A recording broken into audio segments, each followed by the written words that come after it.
Good morning, everyone. Good morning. Morning. Maria, that part was really difficult. I need to get on track. It was really cool, wasn't it? Yeah, it is. Yeah. But if you do it every Sunday, then it becomes normal. Yeah.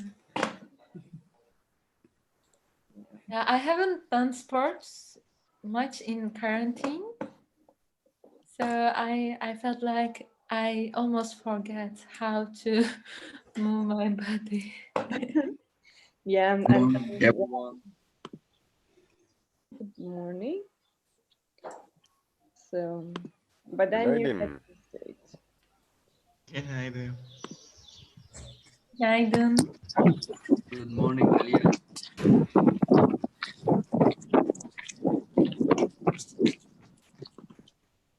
Someone's walking, I guess.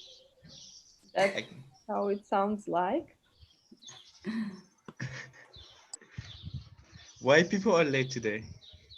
Late? Yeah, they're late. It is normal after the first day of the conference. Always people are late in the second day. They must be really excited to the second day, actually. Does it supposed to work like that? Like I thought that it could be like if we do the real convention, like if we go really wild at the night, but we are at home, how they could be really late? Yeah. Oh well. Oh well. Yeah, some of them did sports, and then maybe they needed some time to chill down. And I have really good picks from Elias from like the last CM. So in order to collecting some trash and recycle them, so I will share with the Elias. Then maybe he could share with you. Do you remember that time we were drinking at the sea? Then we collect all the trash in the back.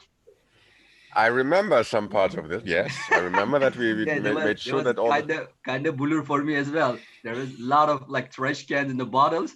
We were trying to like swim to the coast and trying to put them in the trash bag. But it was kind of really heavy to do that.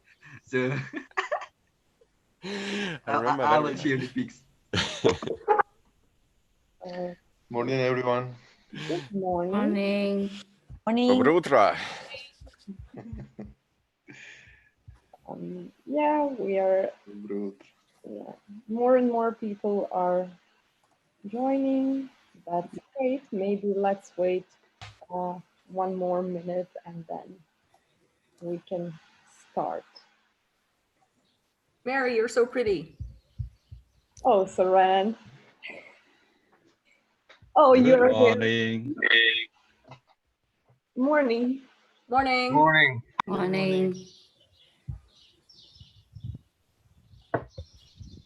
Saran, is it that dress? Which dress? No, it's one that has some flowers on it. Oh. Oh, that's cool. So, Is it hot in your country? Yeah, it's 20 something. Okay. Because here it's not so cold, so hot. Really? And I am seeing you with this dress and Yeah, it's been crazy. I mean, there was even 30 degrees in April. Now it's back to 20. Wow. 20. I think 20 is a little bit over 20, but it's fine to wear a dress. okay. So I guess we should start slowly just to, keep up with the agenda. So once again, good morning, everyone, and thank you for joining today as well. I hope you had fun yesterday and you got some really great insights into the topics we discussed, and I hope that some of you also joined the sports session. I know some of you who joined, but I don't know who did it, but actually, yeah, it was a great one. So what we have for today, I cannot start sharing my screen. Mhm. Okay. Well, I cannot start sharing my screen, but I can start talking to you what we have on the agenda for today. So the first point we covered, which was sports. Then we will now hear soon we will hear the presentation about IPM. And then we will hear some presentations from the groups which did research on disability yesterday, and then we will have we will hear presentation from WeWalk, and also to hear what's going on within the movement. During one of the sessions, we will have people from the community sharing their own ideas, and we will also have a chance to discuss those. And lastly, then we will hear what Turkcell does in the field of social responsibility and how they go about it.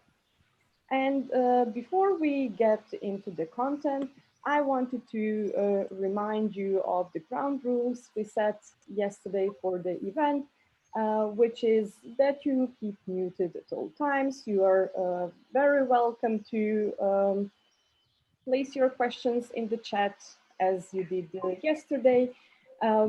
Yeah, just keep up with the great interaction from yesterday.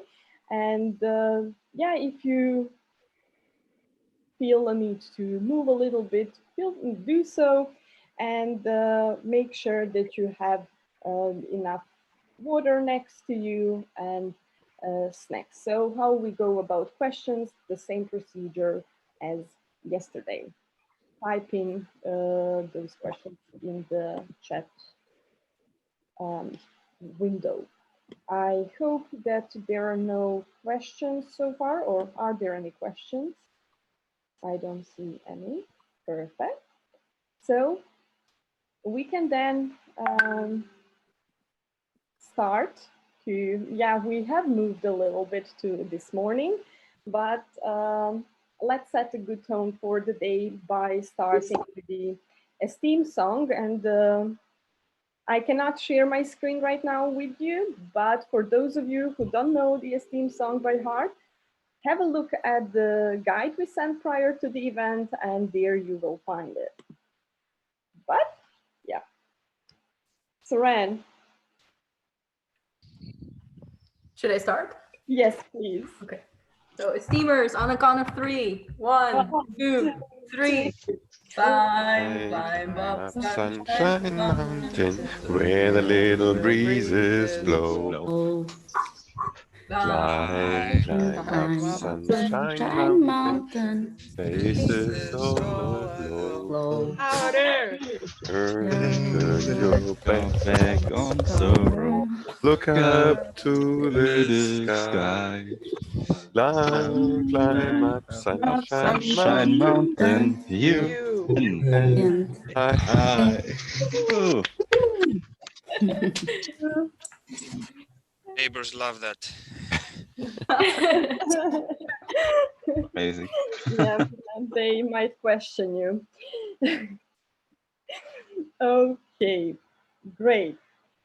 So, as I've mentioned, we will now have, who is sharing this?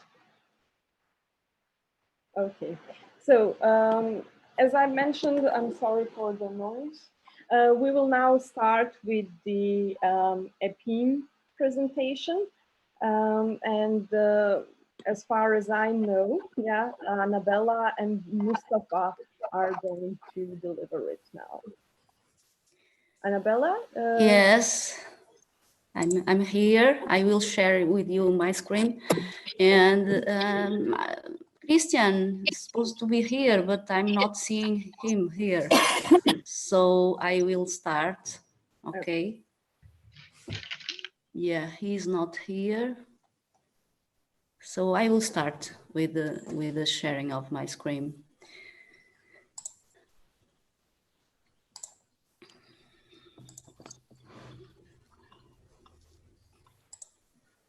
So are you seeing?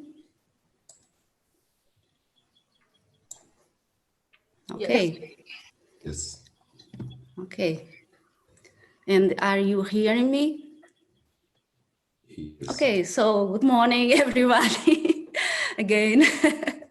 So I will presenting the APM, the European Professors of Industrial Engineering Management network.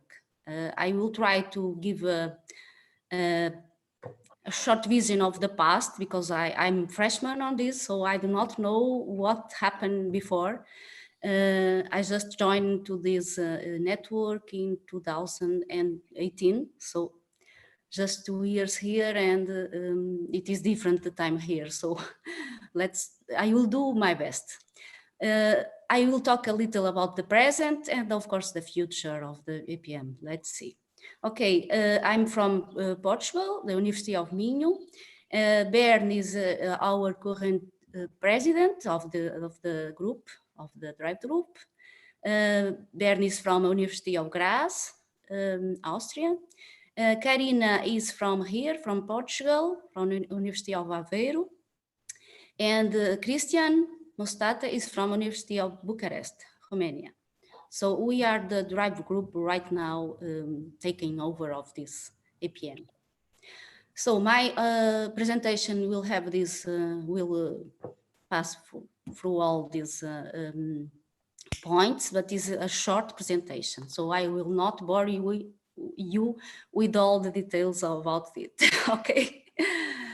How about the background? So this is the background of the APM. We had the STEAM that was founded in 1990, as you know. Then we had the STEAM alumni, and then we have the APM in 2010. And now we are in the EAM Caring Convention that was founded later in 2014. And from what I know, APM emerges from STM alumni and STM. It was an initiative from STM. So congratulations to STM to do this. APM is the network of the professors that are teaching about EAM. And we are trying some things. Let's see if I can show you. Right now, what we, since 2018, as I said before, I joined the group, I joined the network. And in Romania, in Bucharest, we had a meeting.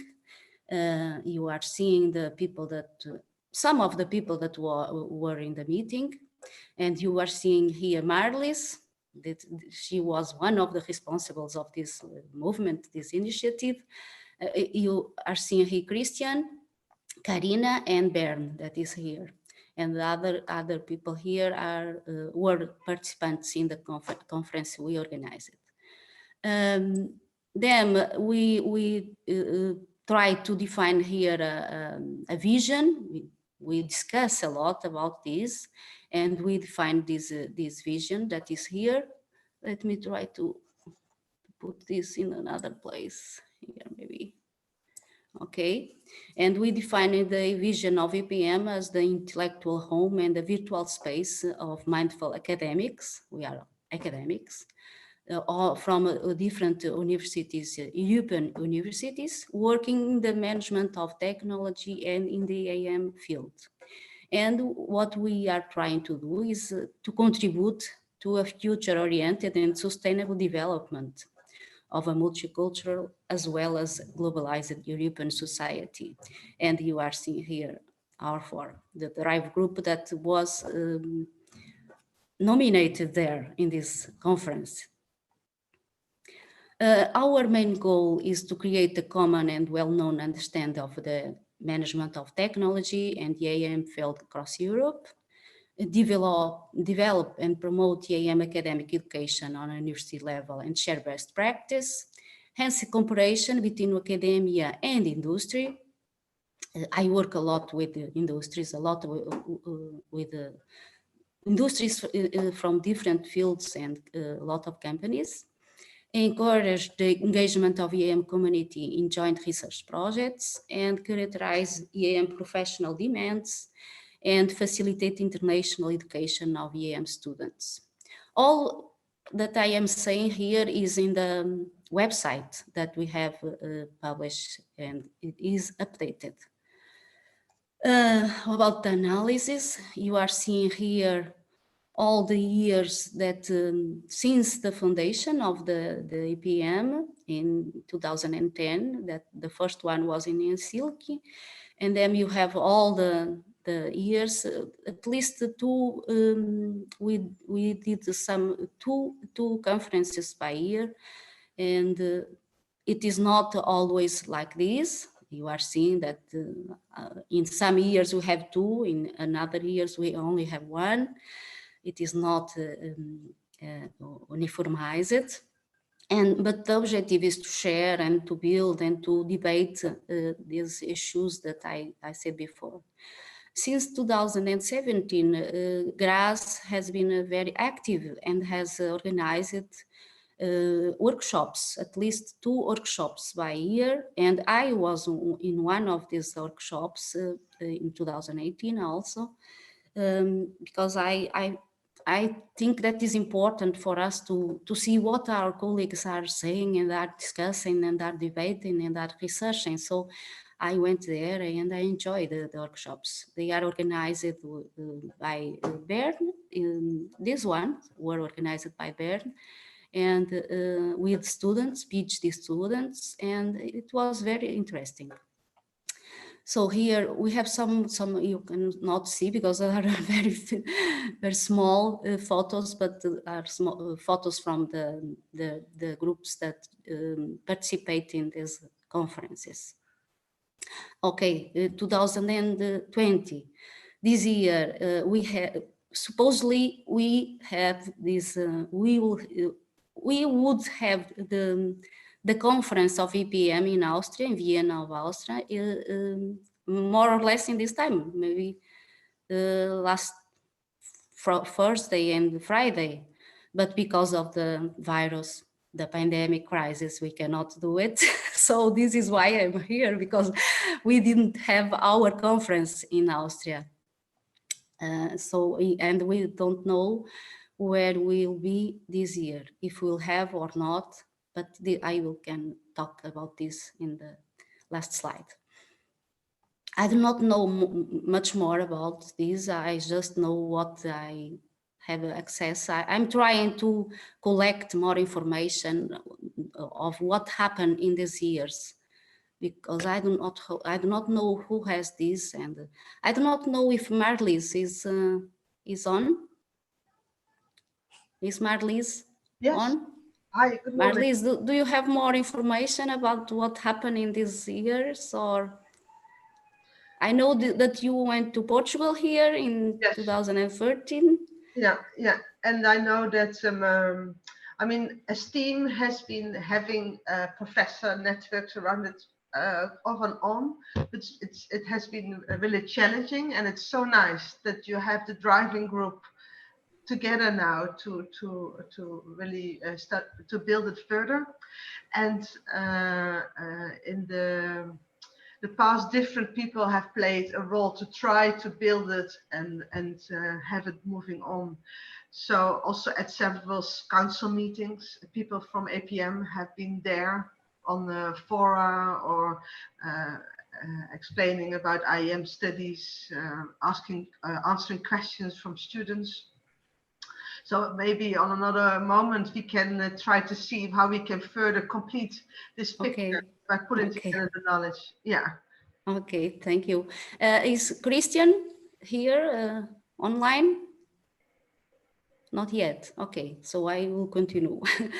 And then I'm seeing that there are a lot of questions and some people are writing something in the chat, but I will not interrupt this, and I will try to finish, and then we can chat and see all the questions. Okay, if you don't mind. Okay, because I'm just finished. The next slide is about the proposals. The proposals we discussed in last year in Aveiro. We have a lot of discussions with people, with participants, Christian is here. You are seeing here Duarte Oliveira. He also discusses a lot with us. And we, from here, Christian and Michael is a teacher from Romania also, and they had the initiative to make a survey to this team about esteem perception about EPM. And it was interesting, a survey interesting. The results will be published here in a publication in a journal.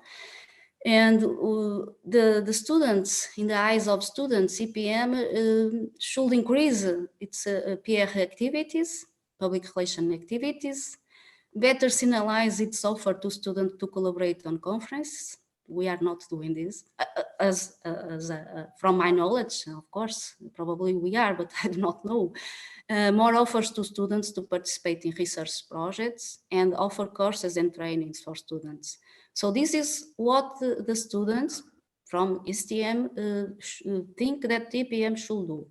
Okay, so we have to analyze this and see how, of course, some things we are already doing, probably others we are not doing.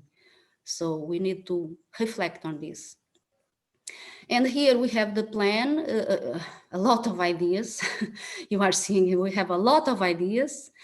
Some old ideas. I think some of these ideas come from, probably from the foundation.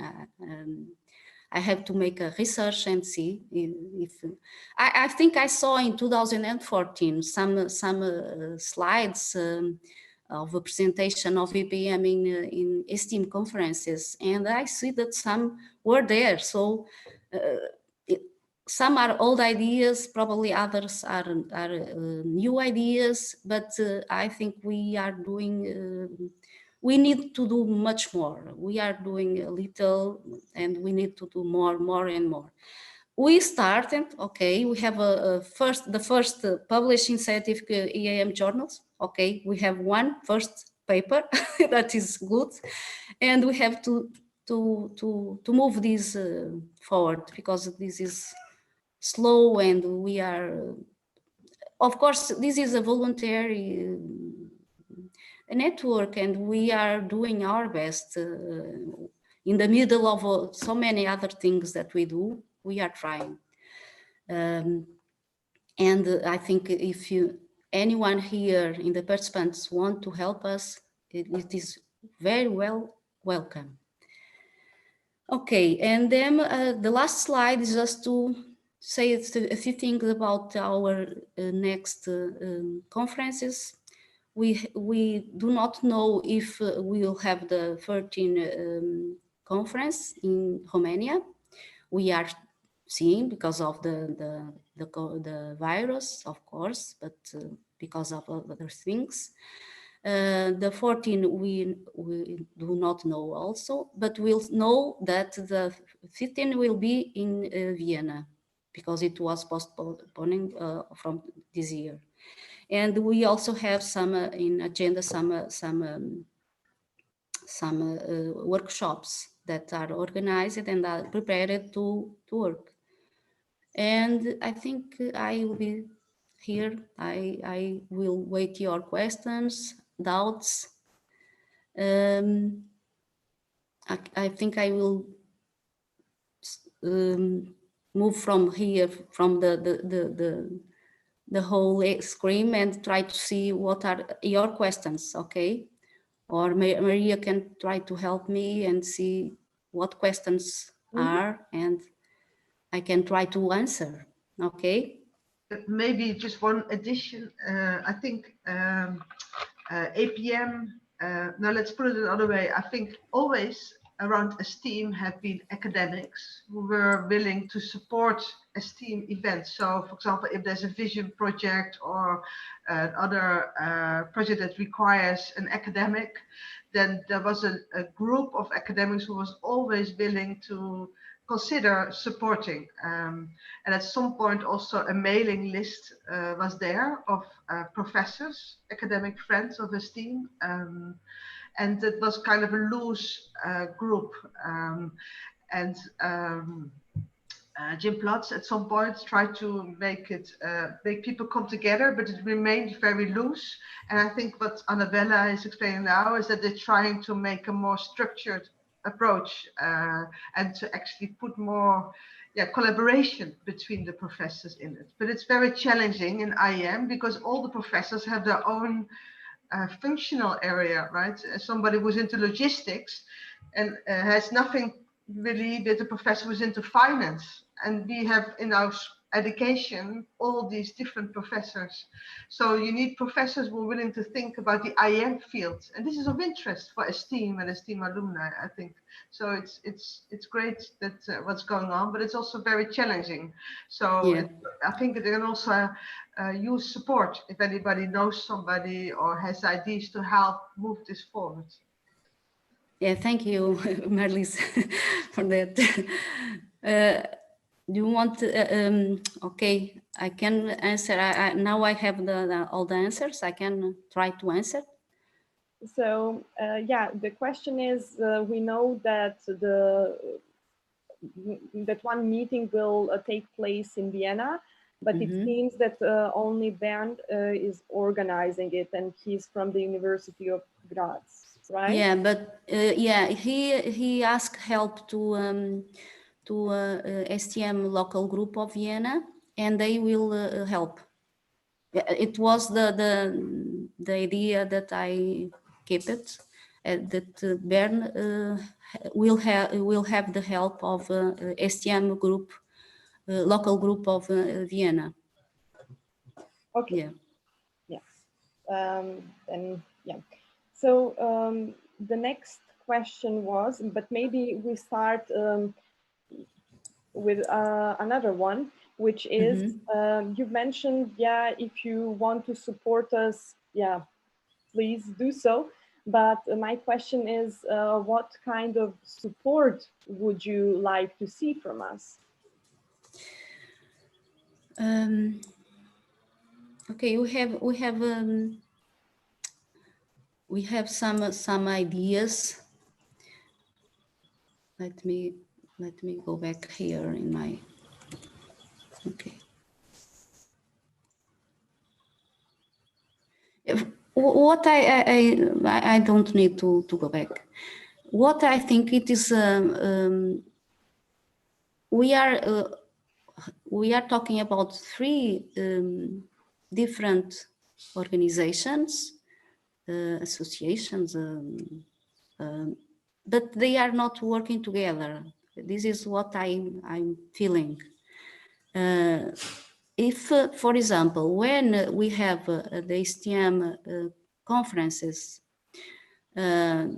we could attach the APM conferences, and I think it would be easier to have this, to enjoy that synergy that are from the both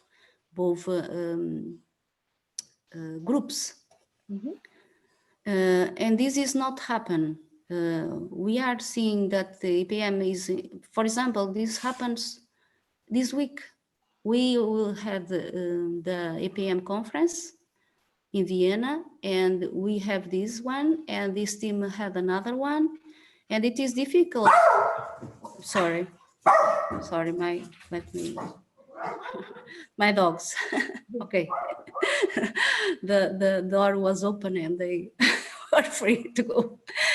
Yeah, if we can have there's at least EPM and STEAM. I do not know if it is makes sense having IEM Caring Convention also together. We can go for one and go to the different others. And now we are, anyone goes to a different side. And this is difficult to have joint projects, have but now, yeah, I see Marlies has asked a question, which is which might lead to potential collaboration and joint project. So we have this impact thesis initiative. I've told you about it. And the question is if EPIN would be interested in collaborating there. I mean, that would be a perfect example of what a joint project might look like, wouldn't it? Yeah.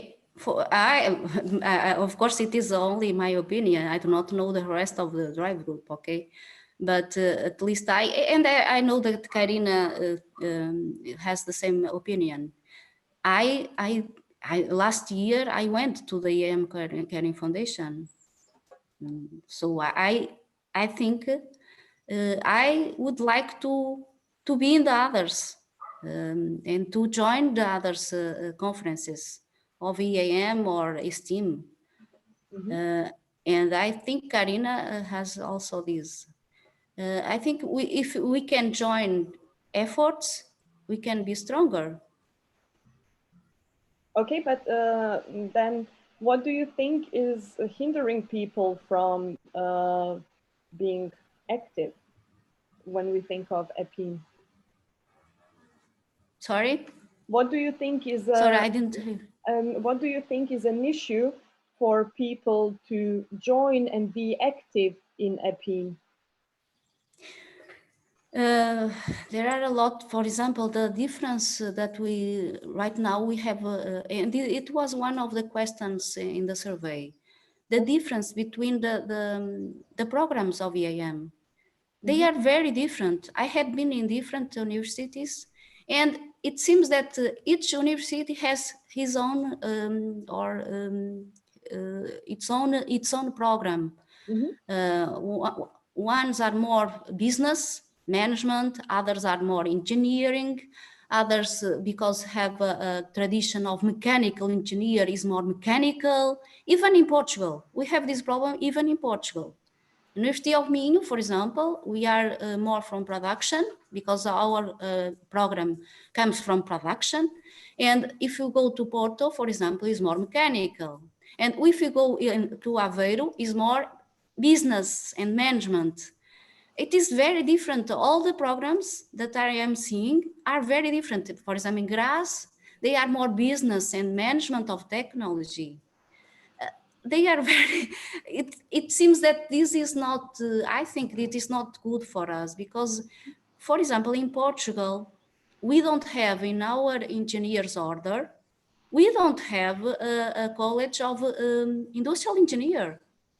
And when we submit a project in our foundation, we have to choose or mechanical or chemistry or informatics.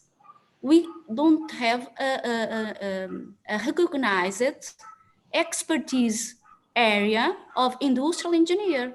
So we must submit our projects in different parts. And sometimes my projects are evaluated, for example, professors for mechanical engineer, for fluids mechanics that do not know nothing about for example, lean production, or do not know nothing about operations management. So this is a serious problem, I think. So then, Duarte, does that mean that you would want to say something? Yes, I have a comment. Yes. Yeah. So what I've been clearly understanding, and that's something that I'm going to follow up with Professor Annabelle and Karina on the master's degree level. Something that I've been understanding as a corporate mindset somehow is that Europe doesn't have a unified definition of IEM, which therefore clearly takes away any online opportunity, any research opportunity, whatever it might be, because people really don't know what are you talking about. So at least what on the STEAM side we are trying to do, and clearly EPIM will follow up with that, is to create frameworks of bachelor's, frameworks of master's degree, which then translates into graphical analysis on how much, I don't know, how much Romania is in terms of engineering, 50%, 70%.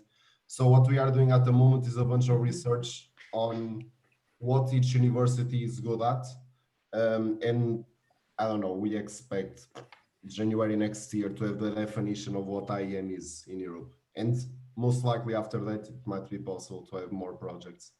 But yeah, clearly there's been a gap of what is IEM. And if we don't answer that through analysis, we can't do anything. That's my honest opinion. But yeah, okay, that was my comment. Thanks. Yeah. Okay, so then Thank you, Duarte. What Choshku has mentioned, and I think it's a very valid point.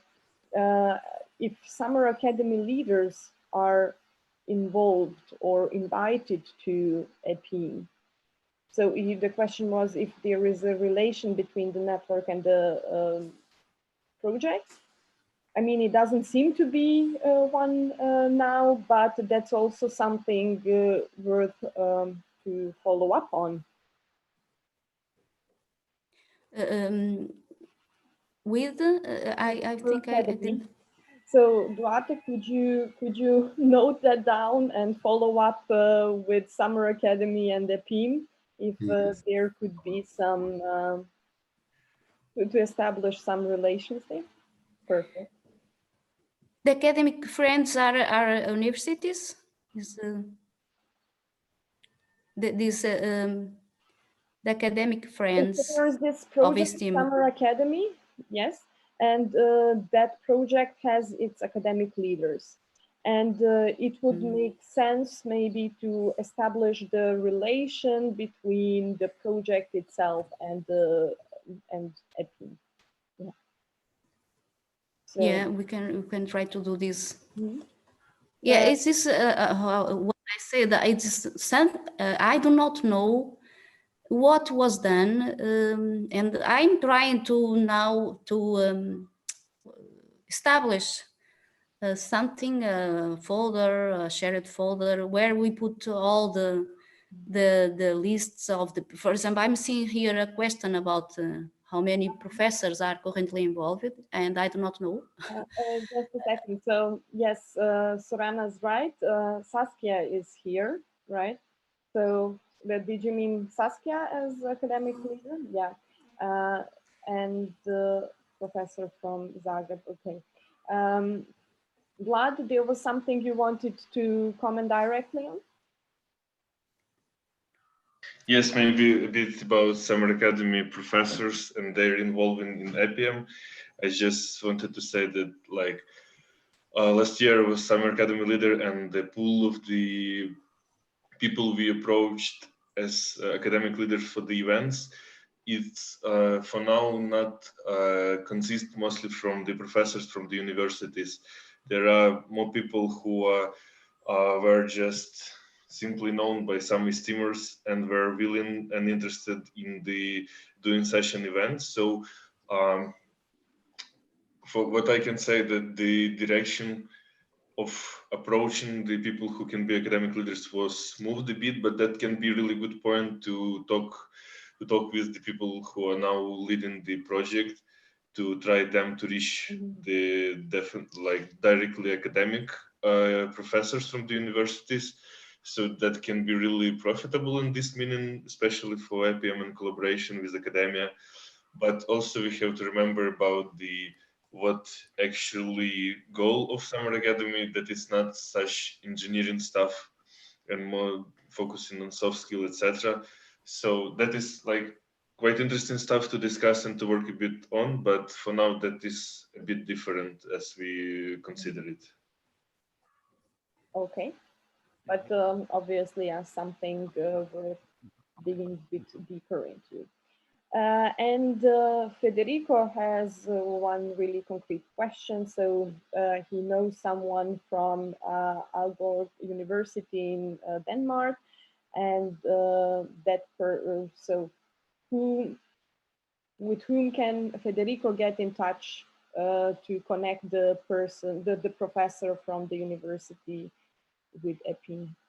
Annabella, are you the right contact person? I think any one of us of the group. I'm sorry, I didn't put the emails.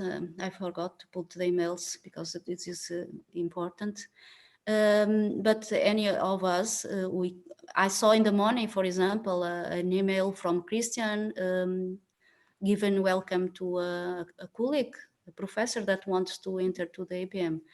And I will try to see where is this list and try to see and activate this, because we probably have a lot of professors there, but there is no contact, I think, and we need to do this in as a routine, and I think we are not doing this.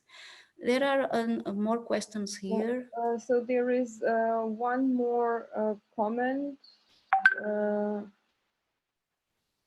Yeah, so we have covered the impact thesis question. So my understanding was that there is actually an interest.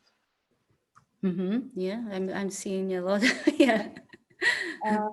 And then, yeah, Duarte, you had, yeah, Annabella, please. Just to answer to Soraya, she was asking if it is a plan to establish a legal entity. Yes, there is a plan to do this. I think it was one of the ideas that was in the slide, and we will try to do this. Yeah, because if it's more structured, of course it will have more. It will be more aligned, I think. And Marlies already talked about this also. So, and I'm seeing also that you have, Soraya is also giving a contact of professor from Zagreb, so it is good. I do not know, I can put my email here. I can here. Is here? Yeah, yeah. Okay. So, Miro, would you like to say a word or two? It might be. Yes, thank you, Annabella. Really great to meet you. I've been involved in several IPM conferences before I got my PhD, because also PhD students could participate. That was particularly in Novi Sad and in in Vienna in 2016. So I got my my assistant professor position just last year, and then I would really like to get more involved. As I was talking to Marlies earlier, I think at the moment I see that APM kind of got vision now, and first steps shouldn't be like some big steps which couldn't be achieved, but small steps as you did. So this first article that you wrote as a team, I think this was kind of a small step, but it gave kind of a like evidence that there is benefit for professors, but also for the community, because the topic that you were researching on was quite actual. So yep, count me in, and then I will get in contact with you. Okay, thank you. This was good. I'm seeing all the questions and all the, yeah, this is very good. Yeah, I need to have this, put this in a, if you have a Miro, if you have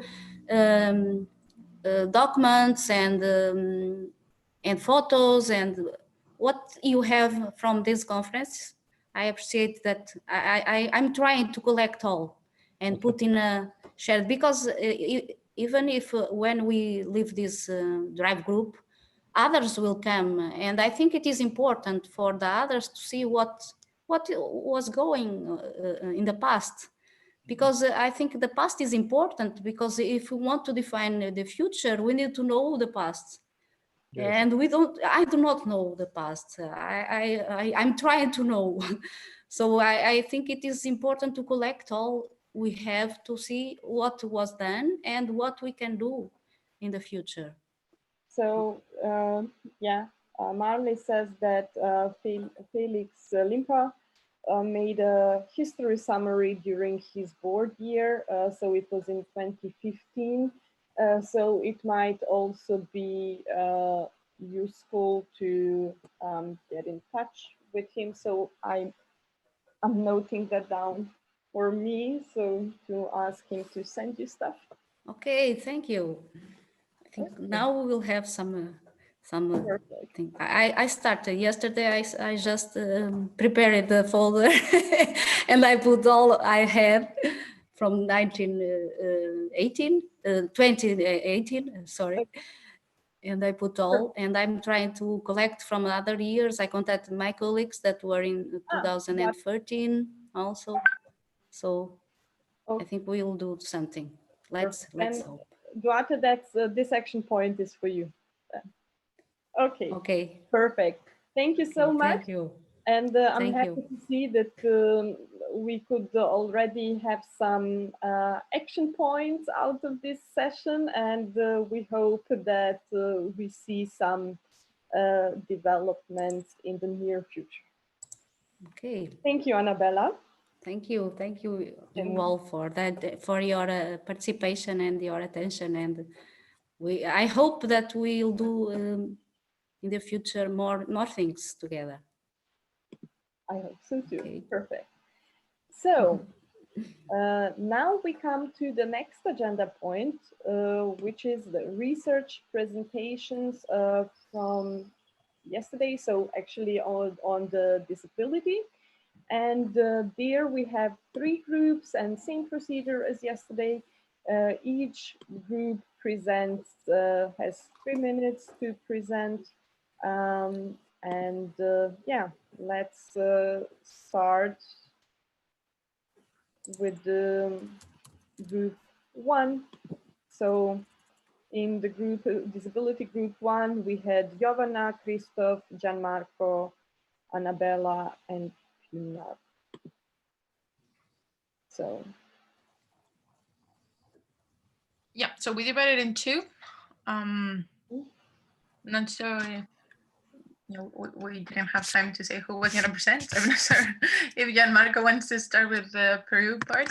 So we were supposed to answer how societies in Brazil and Peru treat disabled people. Should I quickly share the presentation, or are you there? Please, yeah, it would be good for everyone. If you could yeah, if you can share it. Thank you, David.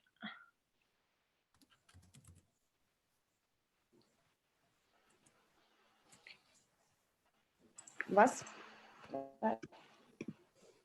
Yeah, not sure if Gianmarco. Okay, I'll come present it then. So yeah, we divided in 2 for when it comes to Peru. Most of the news and documents were mainly for people with physical disabilities. And to give you some numbers, 1.5 million people, well, there are 1.5 million people with disability, so of only 17% are officially registered. Then there was said that there was quite some regulation, like the common one, the common that it's in many countries, like given access to basic rights. But then 41% of disabled people get access to primary education.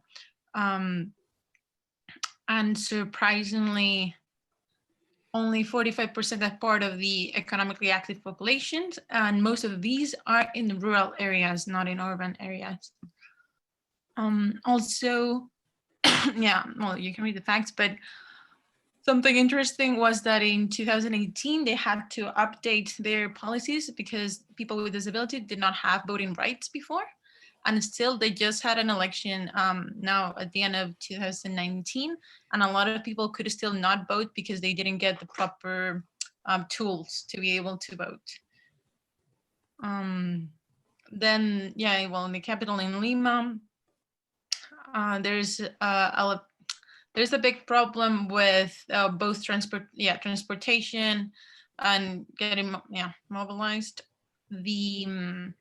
The mayor of Lima actually did a exercise where he went on a wheelchair and moved around to kind of prove that that was not it was feasible, that it was not a problem, but he didn't use public transport or so on. So it was not really physical. It was not really shown how much they could actually do. And there've been some recent protests on it. And then I guess, Annabella or Giovanna, you want to do the part for Brazil?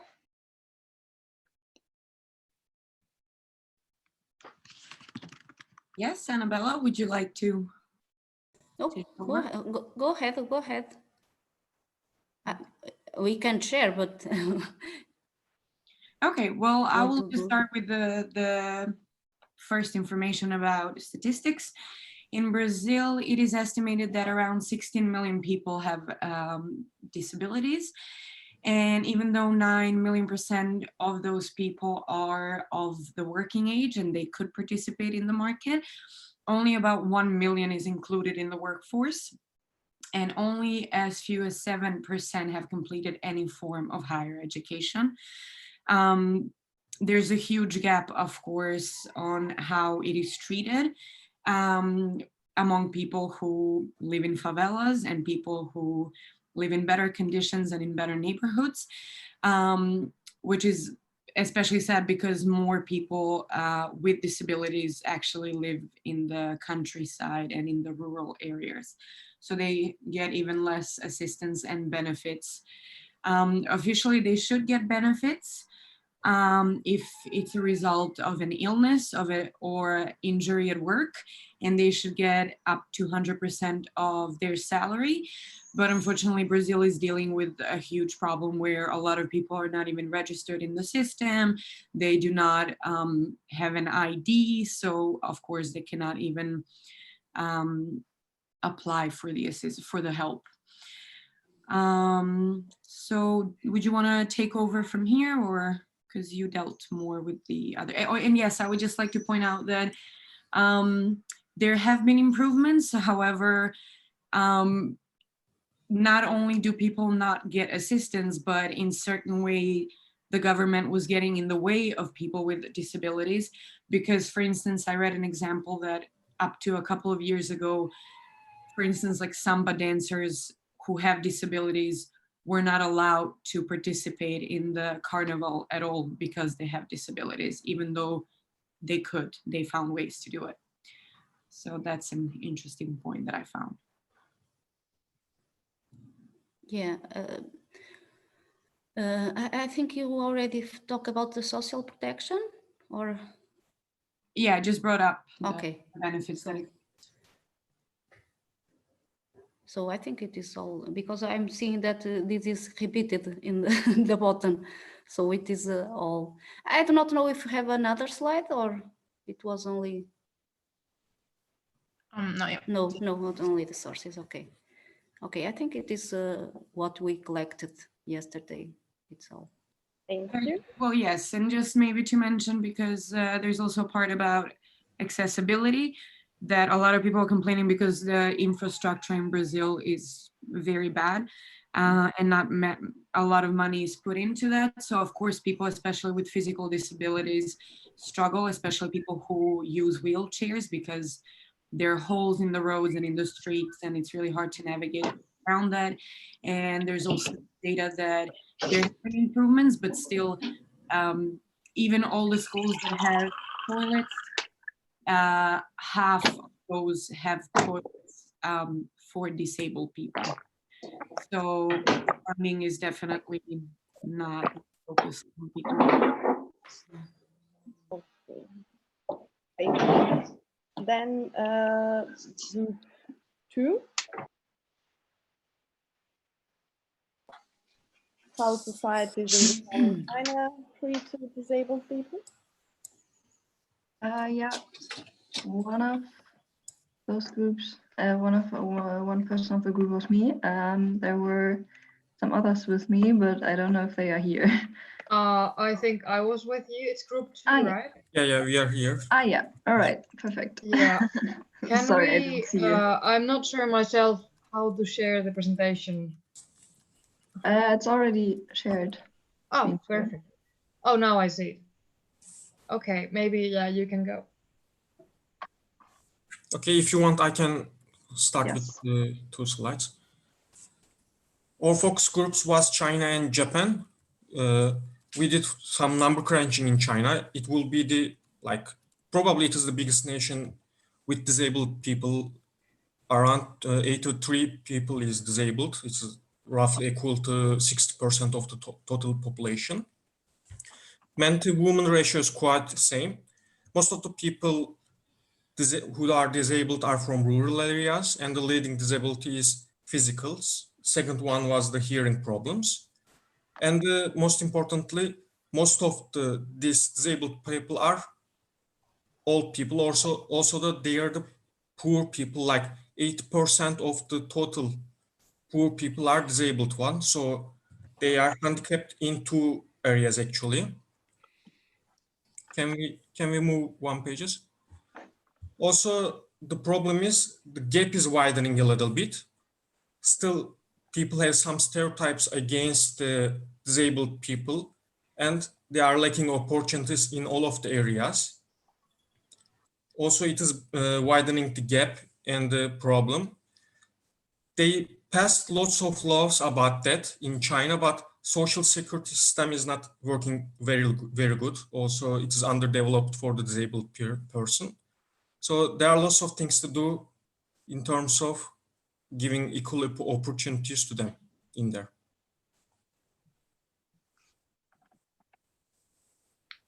Yeah, I think I can just add to the China just what I found is really that even though they really try to prove that that they are doing things well and that they have laws for it, then in practice it's really lacking, and this is really affecting people. And I even found some pretty disturbing things, for example, that guard dogs are not allowed in most places and such things like that.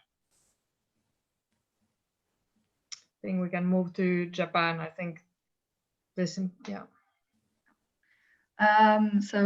Japan, just as China, when it comes to laws, they are quite doing quite well with that. So they also ratified the United Nations Convention of the Rights of Persons with Disabilities.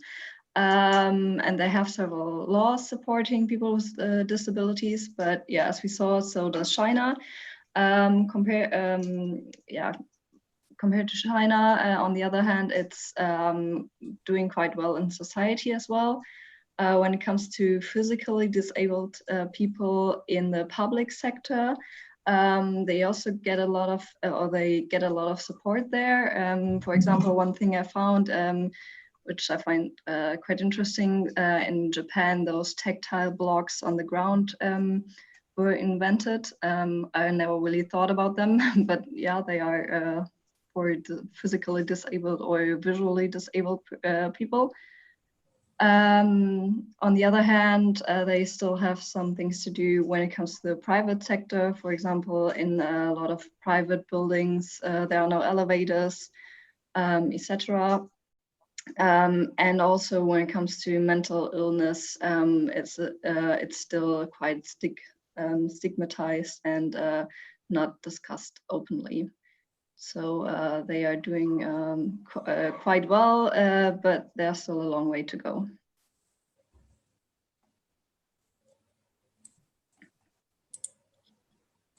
I think that's it. Okay, thank you. And now we have the third group.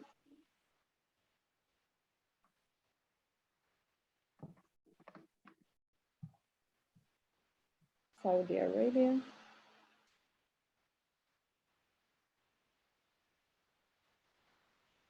The third group? Yeah, that's us. I will do the slide. I researched this with Senna. We cramped it all on one slide though, so it's a lot of information.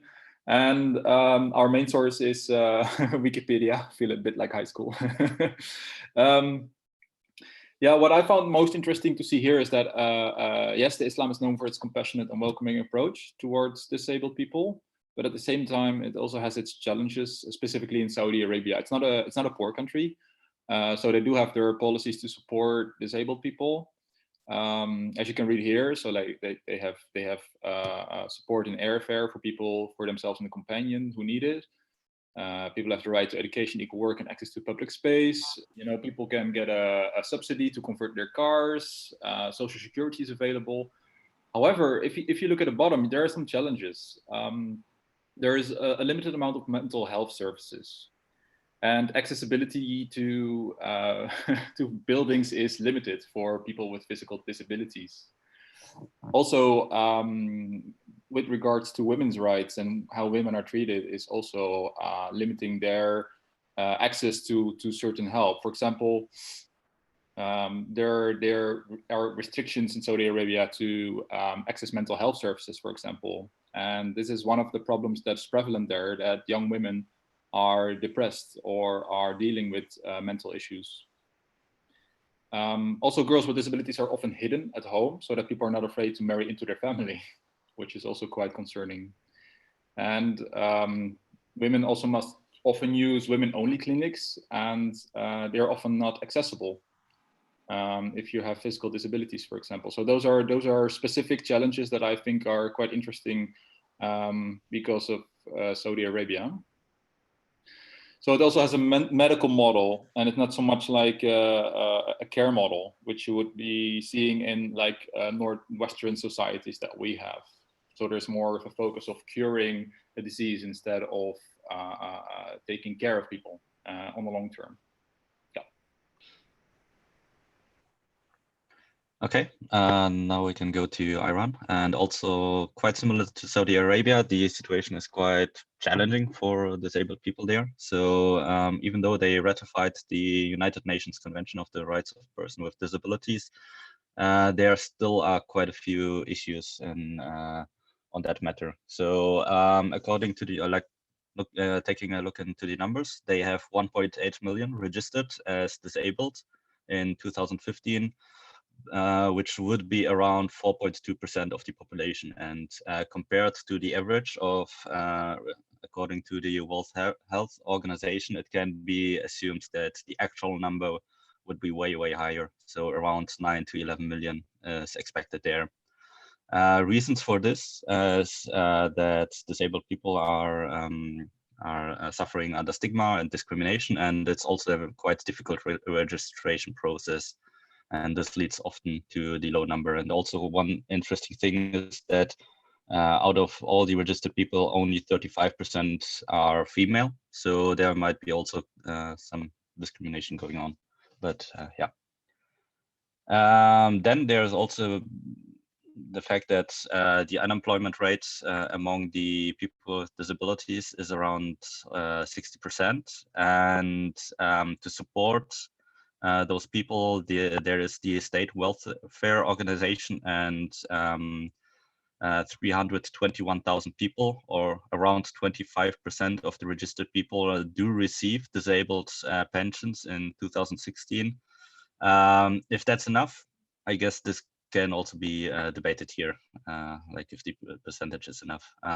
The problem here is also that only disabilities that are diagnosed to be severe or very severe are eligible to receive those disability pensions. To also improve the overall situation, in 2018 in March, there has been the law to protect the rights of the disabled, ratified by the Iranian parliament. And this law was created to assist and support people with disabilities by enabling their access to crucial services. Nevertheless, at least what I could find so far is that this law hasn't been enforced 1.5 years after it. So at the end of 2019, it still hasn't been enforced. And I also couldn't find a source where it states that it is by now. So quite a challenging situation for disabled people there.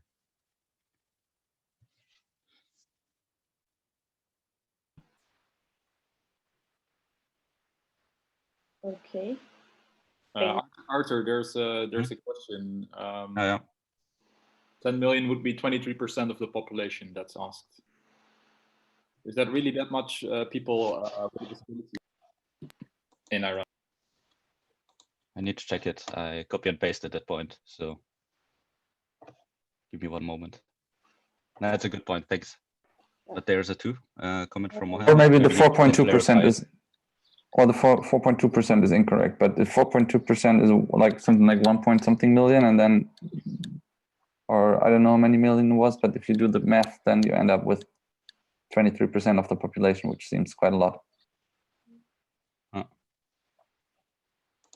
I have comments since I lived in Saudi Arabia for 18 years, I've been living in Saudi Arabia. Well, what you said was true, but everything's changing right now. They realize that the women are really need to be involved. So they are changing nowadays. They're trying to be equality, but it's not same at the moment, to be honest. But they're getting involved right now. Thank you for your presentation. Okay, I have now. Yeah, exactly. So I have also now the clarification. So 9 to 11 million expected is correct, as Iran has 82 million people, and the 1.8 million is referring to the 4.2%, which would be also a bit, yeah, it doesn't fit, to be honest. Like, I'm also not sure. Okay. But maybe that's something to have a look at later. Thank you all groups for presenting your findings. I think we could all learn something out of it. And now we have another presentation about WeWalk, and there we will have two speakers, Ogurcan and Atakan. Ogurcan is a WeWalk business development manager. He studied IEM at Yildiz, and he started volunteering in that umbrella association we heard about yesterday during his university time. And he's been since the very beginning at WeWalk. And Atakan is our youngest participant. And he's been working at WeWalk part-time, and he started volunteering there during high school. So Ogulcan and Atakan, welcome. Yeah, thank you. Yeah, the stage is yours. Yeah, maybe I can just add one comment to previous presentation. You talk about the numbers and percentages. Actually, diabetics is some kind of disability too. So while people are just counting these numbers, they just count diabetics or other disease as a disability. At this time, because of that, numbers can be quite high. Like maybe 20% of the total population.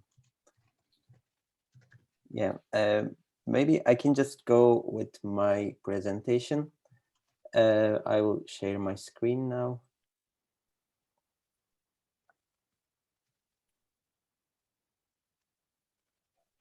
Yes. Atakan is here, right? Atakan, are you here? Yeah, I am okay. here. Great.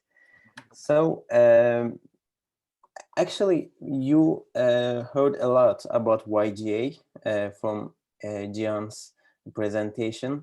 So I won't give you, much more detail about YGA, the umbrella, foundation of all of these ventures.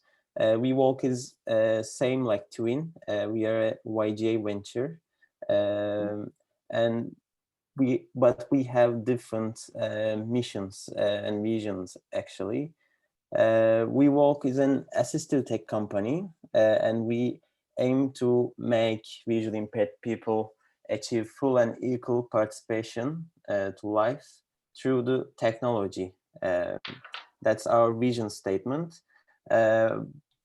Technology is really important. This is why I would like to start to my presentation with Atakan's personal story, actually. After you heard his story, you will understand that how important is it. Atakan? Yeah, my family had difficulty because they don't have any information about blindness when I was a child. They didn't know how to live with visually impaired person. Me and my family met with Necdet Turhan. He is visually impaired person, mountaineer and national athlete. He is role model for me. Necdet Turhan ran 5 marathons on 5 continents and climbed to top of the 5 mountains. Uh, my life started to change after I met him, because I learned to use the computer and the white cane. I learned to use computer. I could read books, do research, and improve myself. Then I started to use the white cane. I could go out and participate fully in social life. Having a mentor in the life of many visually impaired people is a life changer. However, my family didn't trust me that I could go somewhere alone. At first, one day I went home myself from school. I showed them I can do it. Then they started to believe me, and they have become my biggest supporters. They challenged to me to more things. For example, I am 9 years old. I'm 9 years old in this photo on the right of the screen. Together with my skiing team, we learned to go skiing in mountain. The second photo is a little later. I love cycling since I was little, and I met with tandem bicycle, and I'm started to go bicycle tour in different cities in Turkey. Yeah, actually, when you look back to Atakan's story, the key point is meeting with white cane and meeting with the technology, meeting with the computer. This is why I'm coming back to our vision statement. We work as an assistive technology, and we are trying to participate visually impaired people fully and equally with the technology. This is why our vision statement is that, actually. I will show you a short video of WeWalk, what WeWalk do actually. It's just short 1-minute video. It will start now. Did you know that there are about 10 million visually impaired people in the US alone, and 250 million people in the world? A revolutionary technology for the visually impaired changes all of the rules. Introducing WeWalk. A fully independent, safe, and social life for the blind is possible. Smart folks at the Young Guru Academy have created the world's most developed smart cane, making the world a much more accessible and safer place to the visually impaired. Their dedication to improving human life is what really matters here. The world needs more people like them who will create breakthrough innovations to make the world a better place. The least we can do is to give our support. Alone, they can do so little. Together, we can do so much. Join the movement. We walk together. Yeah, it was our Indiegogo video. Actually, you saw a little bit in the video. I would like to give some information about the product, what WeWalk do actually. Our first feature is the obstacle detection. You know, while a visually impaired person walking on the street, they can detect obstacles at the ground level with their white cane, but they can't detect obstacles on the chest and head level. For example, low-hanging trees or some traffic signs, etc. So it can be quite dangerous for visually impaired people. So we detect obstacle and we give continuous vibration when we see any obstacle. As its second feature, we have smartphone application, WeWalk app. They can just download that application and connect their WeWalk smart cane and smartphones. But what happens after they connect? Actually, we are building third-party integrations. For example, we build integration with Google Maps. So we give navigation through the WeWalk Smart Cane and WeWalk app. Or we have been partnering with Microsoft and they have public transportation services.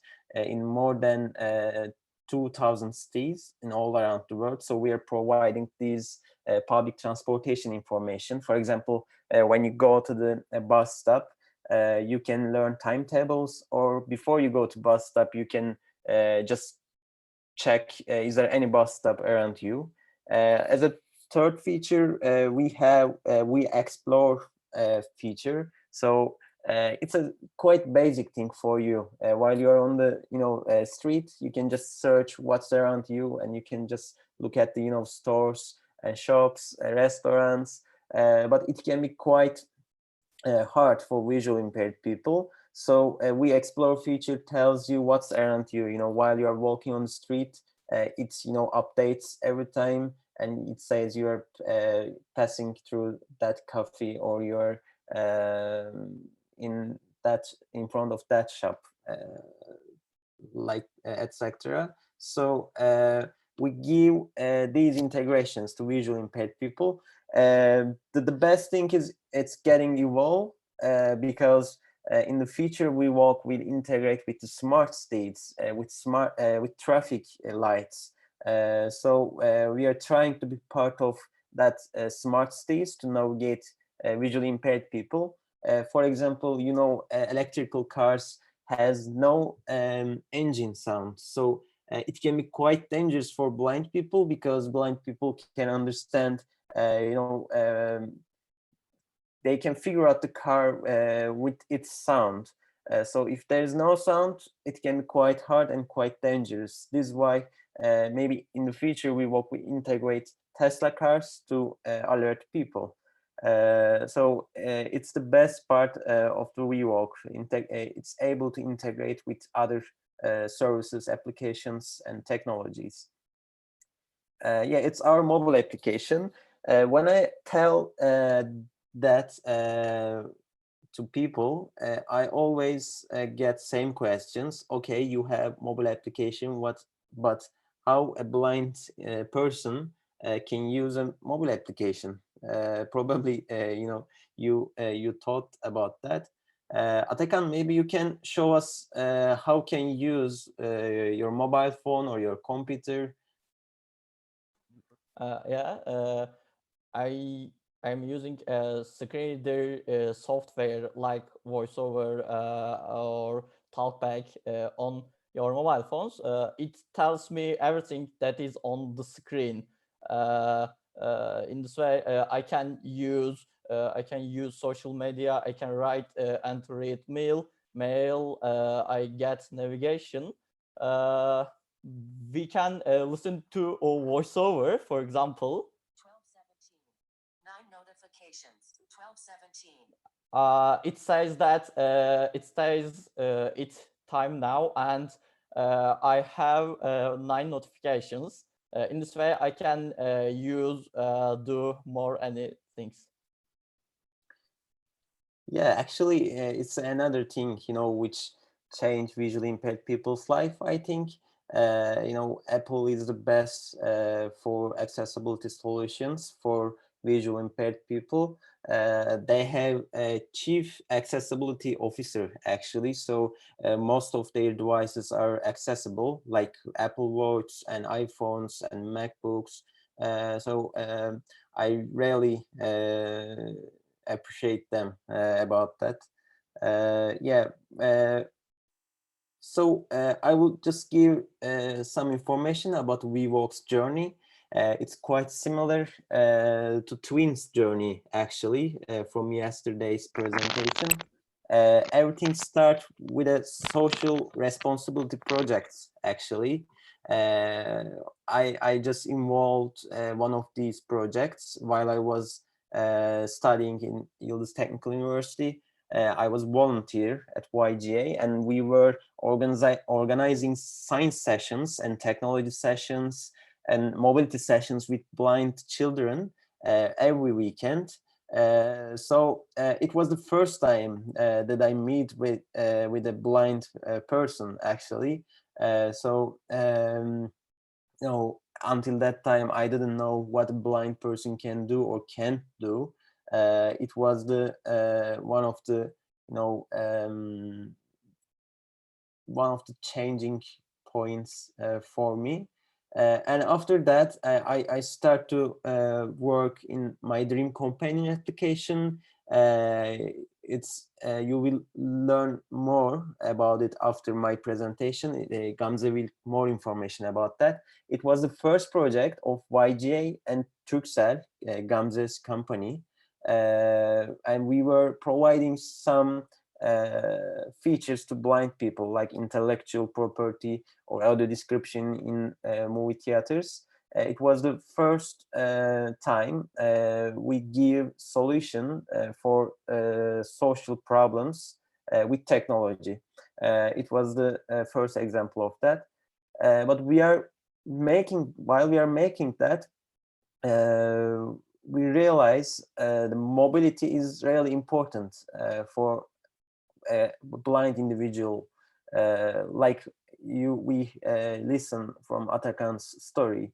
The mobility means, doing something alone. In this, you can doing, for example, traveling alone, or sending email alone, using your computer or phone alone. It's really important. But the main thing is the mobility, going alone.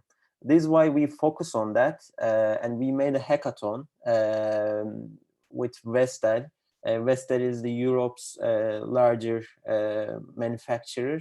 They're manufacturer of Toshiba, or Sharp, or other brands. So we partnered with Vestel and we organized a hackathon. And WeWalk was one of the ideas from that hackathon. After we just make the first prototype, we funded WeWalk on crowdfunding platforms. One was in Turkey, it's called Arıkovanı. Second one was the Indiegogo, it was in United States. And it was like a pre-seed investment for us.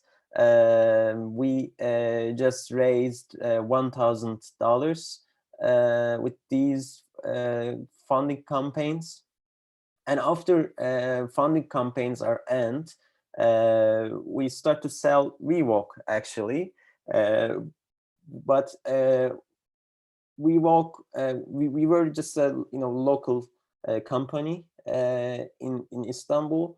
But after we launched that idea, WeWalk became global in an organic way, actually, because when we launched that idea, we get so much, awards and press coverage. These are the awards of WeWalk. We awarded by Time magazine as the best invention of 2019. Also, we awarded by Edison Foundation with Edison Awards, the Gold Award. They give these awards in honor of the memory of Thomas Edison. And last week, we gained another award from Fast Company, the World Changing Ideas. And WeWalk featured on more than 300 sources in more than 30 different languages.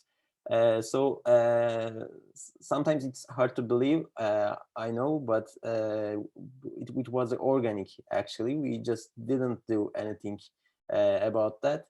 But it became global after these news and these, these press coverage. We sold WeWalk to more than 37 countries. Probably there are WeWalk users in your country too. They're using WeWalk Smart Cane, or they're using WeWalk mobile application only. We provide mobile application for free to all people. These are the countries we are currently in. But the most users from United States and Australia, actually. Yeah, maybe I can just maybe I can just introduce some business cases to you. Everything looks great until that time, but we have so much trouble always. I would like to start with one of these troubles. It was during the crowdfunding campaign. Until that crowdfunding campaign, we were only an NGO, actually. Yeah, we were providing some technology solutions to Turkcell and other blind people, but we don't have any idea about manufacturing, or we don't have any idea about developing much more complicated software. But during that time, we promised people during the Indiegogo campaign to give their products to early adopters, to give their products in 7 months. But until that time, we didn't know that developing a hardware may take more than 12 months, more than 1 year, maybe 2 years. So we get some angry feedbacks from people until we deliver these products. It's one of, I will show one of these feedbacks. It was the most funny one. Actually, it wasn't funny. It's Turkish, but I will translate it. It wasn't funny when you first get that email, but it's funny now for me. And it says to our co-founder, Kürşat, you always send some news about latest news from WeWalk. I love you. I don't send you,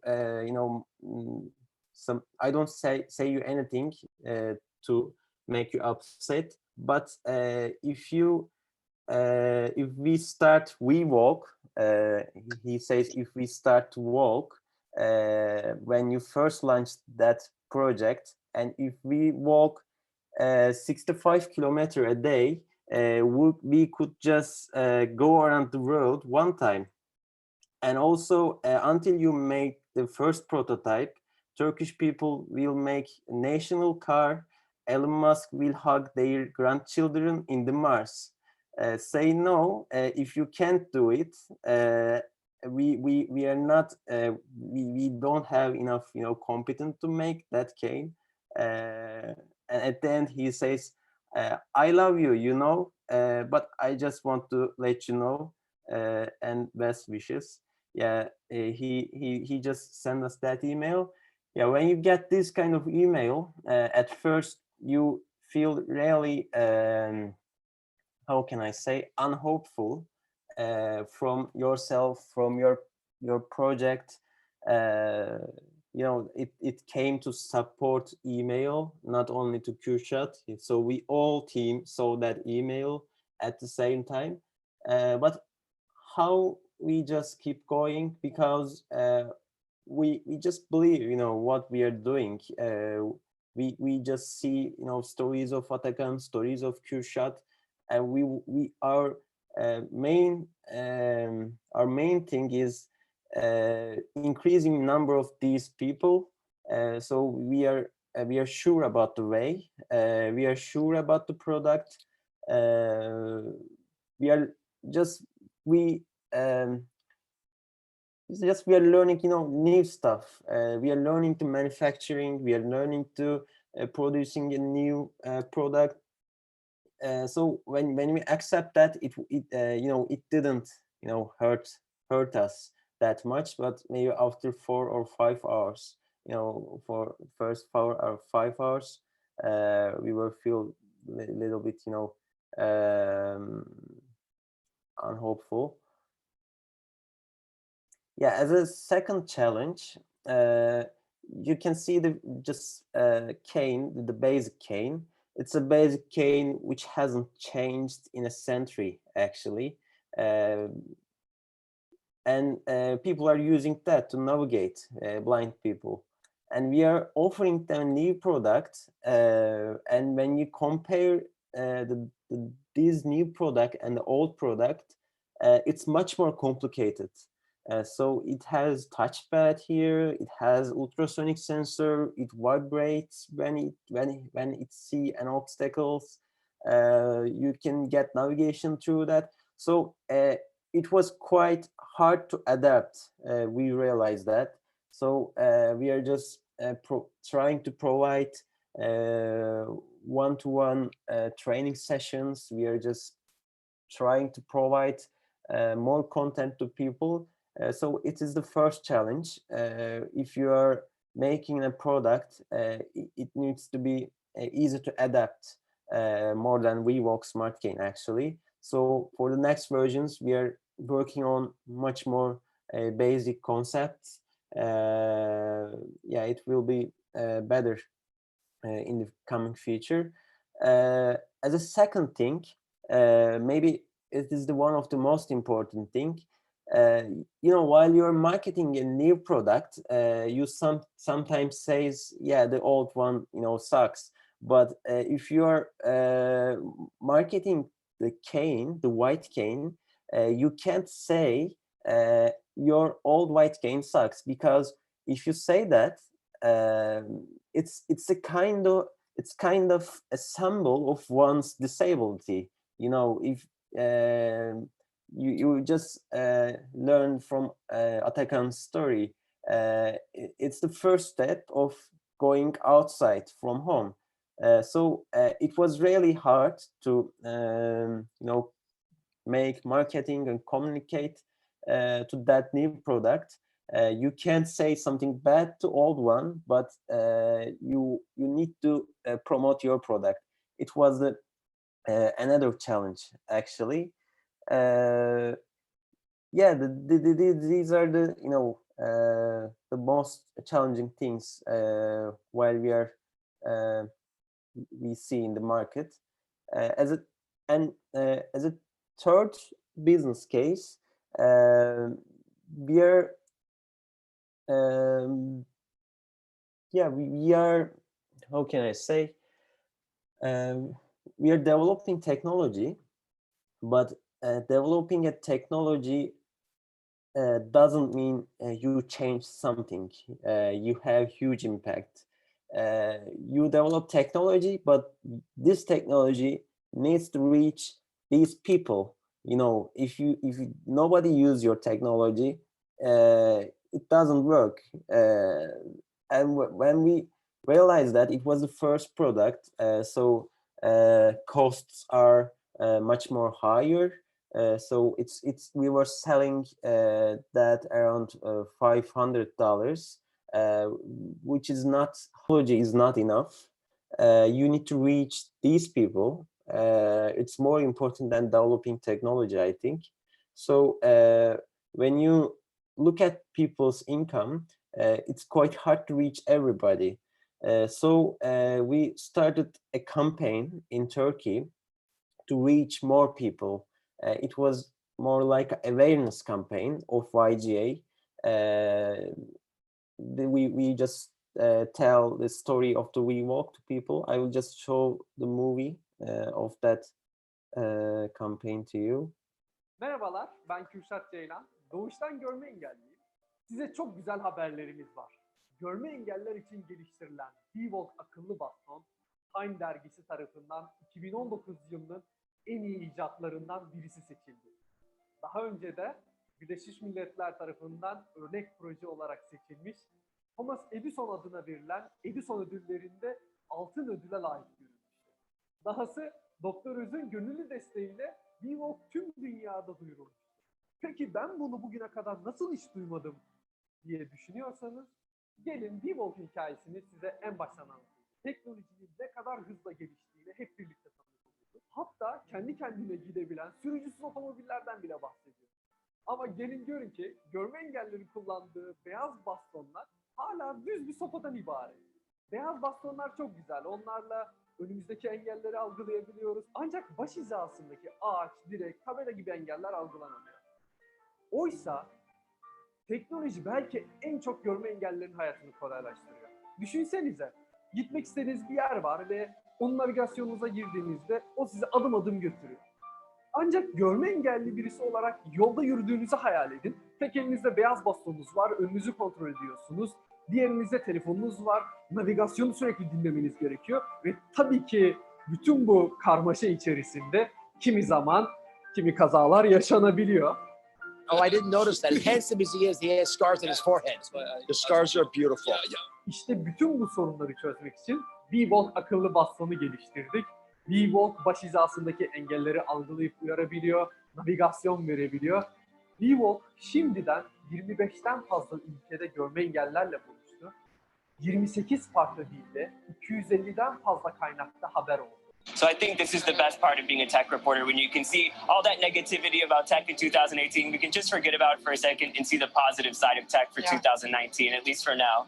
Ama hepsinden güzeli, bizi en çok mutlu eden kullanıcılarımızdan gelen işte bu güzel haberler. This cane will help him be more independent. Levi's one-to-one, Miss Nikki, found the cane and another family at the school foot the bill. But many will say that this gift is priceless. Bizim için de bir şeyler yapıldığını anlıyoruz. Kutuya sarıldım yani, dedim ki hani biz gerçekten kendimizi kötü hissetmemeliyiz. Bizi anlayabilen insanlar da var dedim.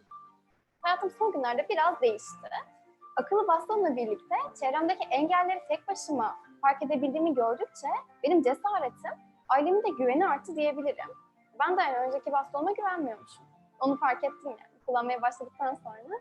Ben açıkçası bastonu ilk defa kullanmaya başlasam WeWalk'la başlamak isterim.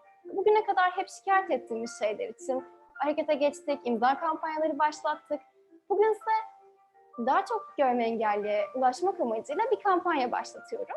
Gelin siz de Change.org adresi üzerinden kampanya imzalayarak daha çok görme engelli öğrencinin WeWalk sahibi olmasına destek olun. Sizden çok küçük bir ricam daha var. Videomuzu, sesimizi daha çok kişiye duyurmak amacıyla çevrenizde paylaşırsanız çok sevinirim. Şimdiden çok teşekkür ederim. Yeah, that was the campaign's video. Merhabalar. And now campaign reached more than 200,000 sign.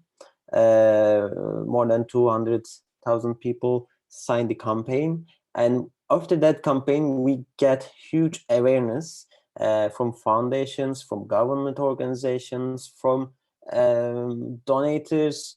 So we have really reached more people. But the worst part was it was just before the COVID-19. This time it's quite hard to follow up these all of these supports, but it worked. More people get aware of WeWalk. Now we are working for making the global version of that.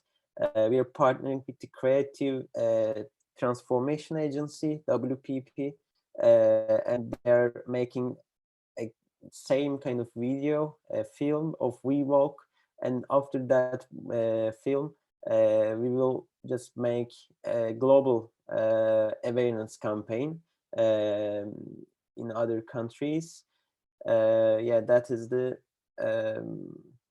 latest news about WeWalk. I just want to finalize my presentation with that tree. We called that tree tree of YGA, actually. On the root of that tree, there are three things. First thing is resourceful. Second thing is selfless. Third thing is pioneer. Resourceful means when you get an email from that kind of angry customer, like we get about Elon Musk. Elon Musk's hugging their grandchildren. It's about are you able to stay hopeful when you have any trouble? It means resourceful. And the second thing, selfless. What does it mean? All story begin with social responsibility. Story of twins, story of WeWalk. They start with social responsibility projects, and you don't have any hidden agenda while you're making a social responsibility project. I want to be rich. We need to sell more WeWalk. We need to earn more money. You don't have any kind of hidden agenda where you're making a social responsibility project. So we are just keeping that soul while we are funding WeWalk. last week WeWalk get a new seed funding from different investors, angel investors. It's around $750,000, and it will help us to develop WeWalk's technology. But we are just keeping as a team. That's all. Being selfless. As third thing is the pioneer. Always we are trying to do the first of the world, the first and most developed smart cane of the world, or what Twin says Twin do is same. Maybe not the kids, but they are trying to be the digital education platform for all people. So these are the three things which grows us actually. And after that tree, the projects came. Projects are on the leaves and the fruits, but we are always trying to keep that tree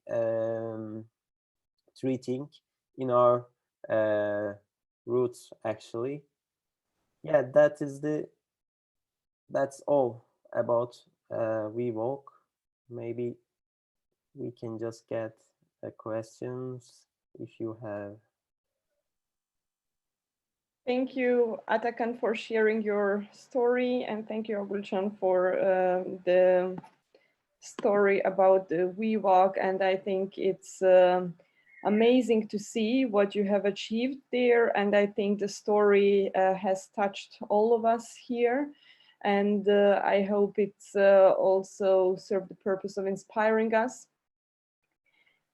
And yeah, myself, I'm also very touched. Yeah, but back to the questions. So Federico asks if you work with health insurance providers to have the cane reimbursed to the users. Mm-hmm. Yeah, actually, yeah, we are trying to do that. We need to just get some certifications to work with these health insurance companies. So nowadays we are just working to get these certifications. But yes, you're right. People always ask the same question to us, to users, to blind people ask same question. If we can do it, if we can just partner with a health insurance provider, it will help us to reach more people. Yeah, obviously. Are there any other questions? So yeah, Marlis asks, what is your next step? Is there a social impact thesis, a student or a group of students that could help you make that step? Yeah, sure. Actually, we are working with universities very closely. For example, we are partnering with Imperial College London, and we are just working for providing new indoor navigation protocol. It's not for only blind people, but it will help blind people a lot. We are working for a new indoor navigation protocol. Also, we are now partnering with Munich Technical University, but we are, always open to, new ideas and new stuff. Actually, YGA YG has a Harvard Business Review article about that social impact. Maybe I can just share that article and you can just share people. Yeah, but we are open to new partnerships. So that sounds like there would be some possibilities for students to do a thesis which could support you in. Yeah, that would be great. Okay, that sounds, yeah, great, promising. Yeah, okay. Supply chain management, he says. Production, yeah. Okay, so are there more questions in the group? Federico? There was something you wanted to say? Do you hear me now? Yes. Yes, just because I see that we have a little bit of more time. I'm really curious, how did you get Dr. Oz endorsement, or how did he learn about it? Yeah, actually, you know, he's Turkish, so we just connect with some Turkish American society organizations. Yeah, it just start with that. Actually, it's quite different story, but it's quite long. But it tells the impact of what we are doing. Actually, it starts like that. I will just brief shortly, I hope. We walk, you know, Kürşat Ceylan, founder of We Walk. Kürşat is blind since birth, and one person from Turkish Airlines has a baby, and that baby that baby is blind since birth, and their family search on the internet how because when they learn that at first they feel depressed, you know, like Atakan's family, what they can do. Yeah, he won't have his independent life, and they were depressed a lot actually. But after they search on the internet, they saw Kürşat, and they just search for about Kürşat's background. Because Kürşat studied in the best university in Turkey, and after he worked at Roche, the medical company, and after that he founded WeWalk. Yeah, they searched, they saw that history, that story of Kürşat, and they feel more hopeful, you know, about their children. And that time, Kürşat went to a TV program, and that TV program was producing by that blind baby's father. And that father saw Kürşat and say thank you. And after that, they meet with that father. And nowadays, Turkish Airlines has an advertisement with Dr. Oz. And we say the idea of reaching to Dr. Oz. They introduce us to Dr. Oz, and everything, you know, happen like that. But you know, everything starts with your, you know, impact and impact on these people. They make, if you make somebody hopeful, you know, sometimes it comes to you, you know, it gets bigger, like a butterfly effect, and anything which you say it's impossible can be possible. So it was a long story, but I hope it's not okay. But yeah, it's also a great way to close the session, so that everything is possible. Yeah, everything is possible. So yes, I hope that some new ideas and projects are being pushed forward after this convention. I hope so. Yeah. Thank you for Thank inviting you so us. much. I will stay here for after part knowledge. Yeah, perfect. Part. Okay, perfect. I will be there. Yeah. And Atakan, would you also like to say? I mean, I don't know if you have enough time, but I think Atakan will leave. Okay. Atakan is left, I think. Okay. Okay, but I'm here. Thank you. Thank you. So before we have a short break, we will have one more and the last session of the Knowledge Forum. So I'm gonna post the link here, and it's same procedure as yesterday.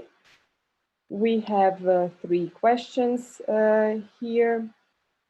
Yeah, what policies improve the quality of life of disabled people the most in your country, and who is the most famous autistic person, living or dead, in your country, and what is she or he famous for? And the third question is, what does a school career of deaf people look like in your country? So we have already some answers from Sorain. So I guess, yeah, all of you have access to the document now. And yeah, let's start sharing. Sorana?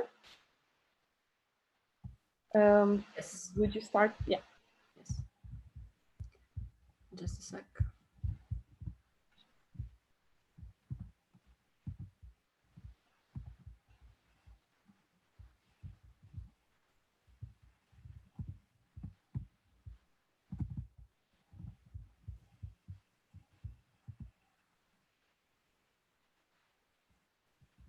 Yes, so for the first question, I think Austria is very advanced in this regard. I mean, there are still a lot of things to improve, but there are many government-funded programs. Like, for example, people with disabilities get transportation provision, and when it comes to transportation, I know that a lot of the public transportation is disabled friendly, at least when it comes to people with physical disabilities, like wheelchairs and such. And they even started changing, I think it was 5 years ago that they changed all the S trains, S-Bahnen, to make them 100% disability friendly. And also they have assistants integrating like school children with disabilities into regular classes. There are also like separate schools, but they also have assistants to integrate them into the regular ones, and also integrating employees with disabilities into the workforce. So I think it's also similar in Germany and some other countries around Europe, that it's not just encouraged, but sometimes it's even I wouldn't say mandatory, but in some regards, that you have a certain percentage of employees with a disability or with a certain within a certain category. Yeah, so that's it for the first question. Okay, then Dima, you've been, or Vlad, some of you is writing on what's going on in Ukraine. Okay, I could tell about Ukraine. I just will get into like some statistic. We have like, in generally, we have like 6% of population is persons with disabilities. About visual impaired people is like 300,000 or like 0.7%. About policies, we have policies that 4% of company workers like could be persons with disabilities. If not, like company should pay some kind of sanctions to government. Also, company receives some benefits if they made places for workers with disabilities. So of course it is okay for company to have this kind of persons. Also, generally about school and from WoW side, all guys have like possibility to have work and education, but on practice education for deaf peoples or persons with visual impaired, they have like special schools, because usual schools they do not, some kind of schools do not accept that, as I understood from practice, but because they do not have like staff and teachers, and they are not don't have equipment to help them at all. So on theoretically always okay, but on practice it's pretty hard to get education. And there was question, how do blind people vote in our country? I saw that there is an article, and they, because ballot paper is without Braille font, they need help from second person, and they say their choice to this person, but in the end they could not check what this person wrote on the ballot paper. That's like pretty like conflicting. But there are like some news that we try to improve it, but not now. Okay. Thank you. I see we have an answer from Spain and from Turkey. So maybe we start with Turkey first, because there is more content, it seems.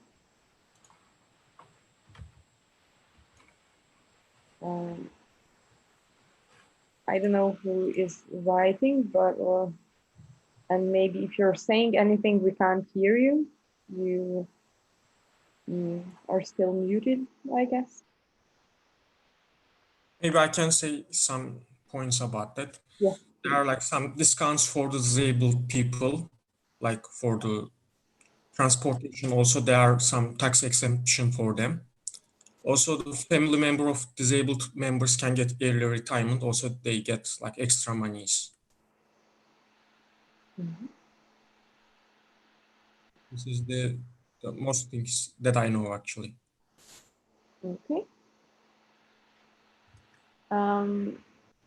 Anyone else who would like to share something related to Turkey? Okay, I was writing the other one.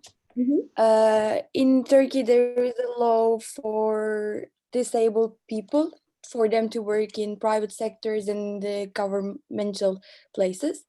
So the law says that 4% of the employees should be people with disabilities in the governmental places. And in private sectors, it's 3%. I think the ratio is quite low for disabled people, because I don't know, like if Turkish companies are following those rules, but I saw some of them that they're following those rules, but I don't think they're treating those kind of people in an equal way. So that is something that Turkey needs to improve for the future of the disabled people. I guess, yeah, most of the countries still have to work on it. And Spain, what's the situation there? Okay, so well, we also have the for companies with half over 50 employees, there has to be a 2% that have a disability. And also, I mean, most of the legal measures applies to those who have a 33% degree of disability or above. And then we have a lot of subsidies, maybe for like buying a house, buying a car, adapting your building. Yeah, discounts in public transport, discounts also for public facilities such as swimming pool, gyms, and things like that.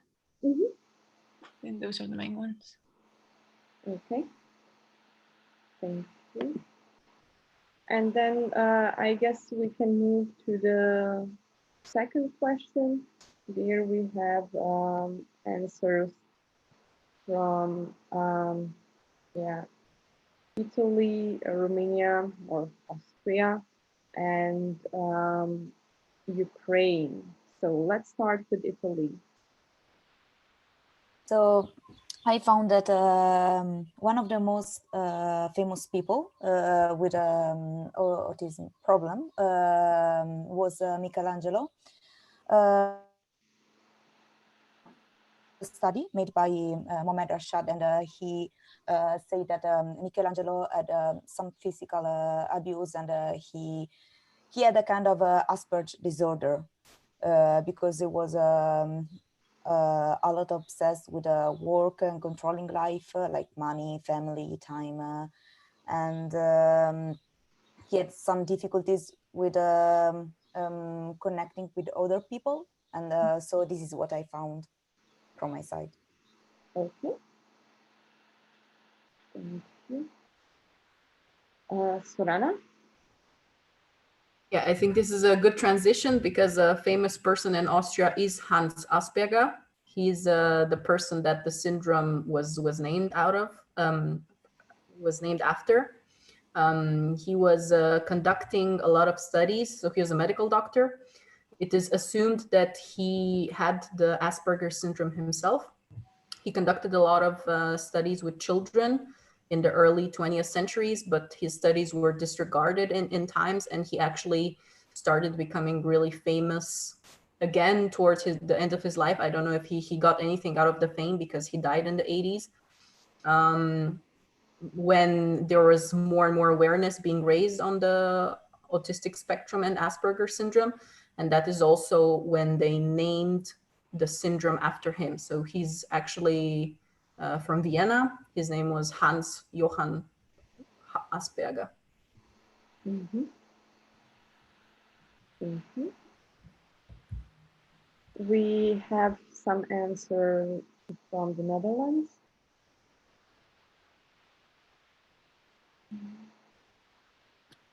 Yeah, we have our presenter called Philemon Wesselink. He was presenting and making television about autism in the Netherlands. And I think 1 or 2 years later, he actually found out he has it himself as well.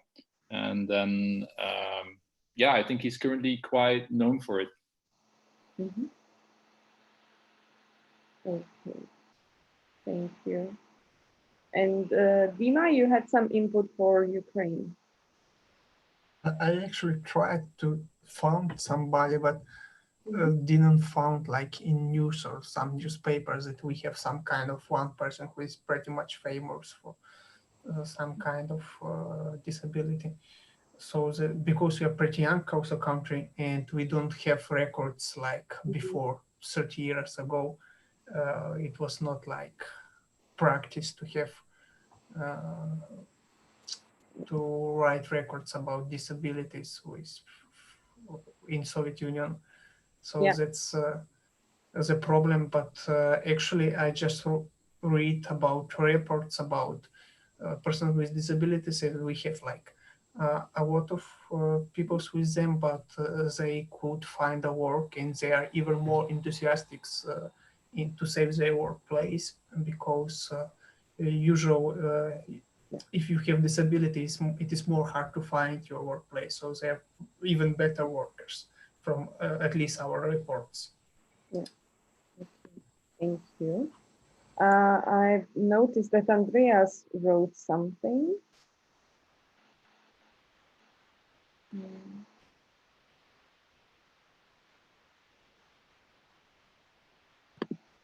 Andreas? Okay. Then, yeah, let's move to the third question. So what does a school career of deaf people look like in your country? And we have some answers from Germany. Hannah, Becky. That was me, actually. I just checked it. Okay. So I thought it was quite interesting to see that there is actually this organization that provides kind of templates for the voting sheets. So they do a poster vote and they have a template so that they know at what position on the voting sheet they find which party or which person to vote for.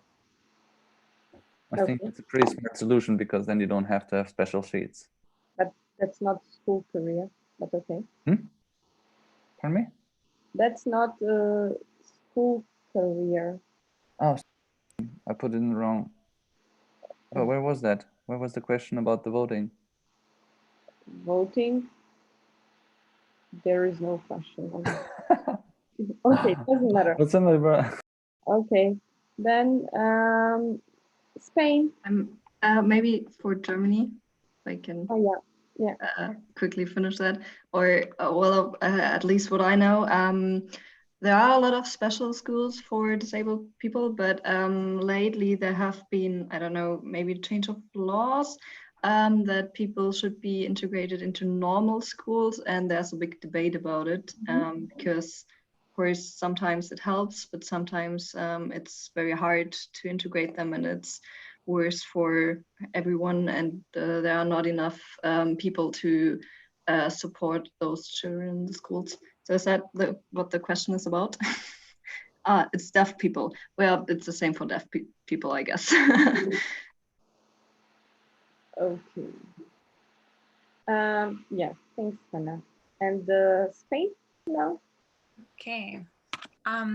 So actually my aunt is deaf, and back in the 70s they didn't live in Madrid and they had to move to the capital to be able to like for her to have to find the school where she could attend.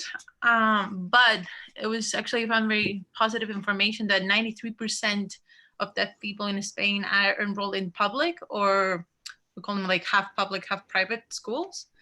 So that's really awesome. The only thing is that there were also a lot of complaints on the fact that they are allowed to have, well, they're given, how do you call it, a translator? But every year they have to ask and kind of fight for it because it comes out of the school budget. So yeah, so instead of assuming that the kid is of course going to continue in the same school for every year, the parents have to kind of fight back every year. Okay. And Dima, you wrote something else. So. About the deaf people, yeah. As I probably said before, we have like special schools for people with disabilities, but as I heard, we have like also problems with budgeting in general for education and these like special schools. So this is, I'm not sure that they have enough equipment and all the stuff that needed for like for people to get like great education. Okay, thank you, Dima. So thank you everyone for sharing. Now we will have a 15-minute break. And afterwards, we will have time for participants to share their ideas. Tekla, is it anything you would like to tell us before we go to the break? We can do that later. Okay. Okay, guys. So then let's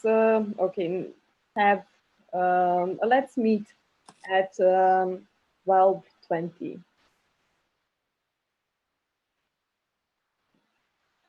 Okay. See you in a bit. See you in a bit. You can get some coffee, some snacks. Yeah.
Maria, you are muted. If you wanted to say something.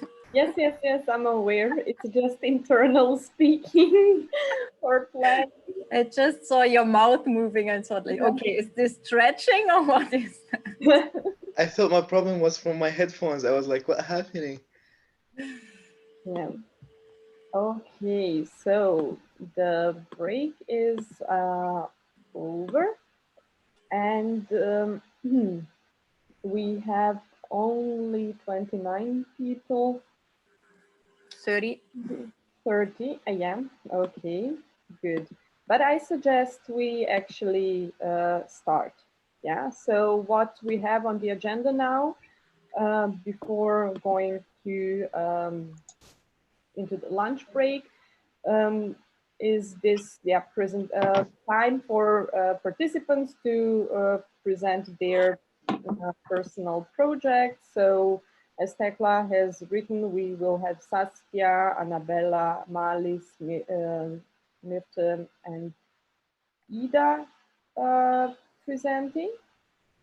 And then, so Tekla will tell you more about it. And then afterwards, we will have announcement of the winners of photo challenge, of Instagram photo challenge. So Tekla, I would say the stage is yours. Thank you. So before the convention, we asked you if you would like to present something here on the convention, like a project, an idea, or something like a story. And as Maria said, Saskia, Annabella, Marlies, Merte, and Ida said they would like to send something, present something. And what we want with that is that we want to offer you a space where you can share your stories within the IEM Caring movement and discuss it, and also maybe engage people. And of course, it's also nice to know what's going on in the movement, and maybe to have some more inspired actions here. So this is basically what we also do at the IEM Caring movement calls, which Carmen also mentioned. So what we do now is we have now the 5 presenters. They have 3 minutes to present their projects. And then we would like to split into smaller groups to discuss about the topic. And afterwards we come together and just share what has been discussed. And so we start with the presenters, and after all presented their projects, you should write in the chat which one you would like to join, and Elias will separate us in groups. So this will take like 2 minutes something. So if you still have to go to the toilet, you have then a little break again, but it will be quick. So first one is Saskia. She has a project which is called Voice for the Voiceless. Saskia, the floor is yours.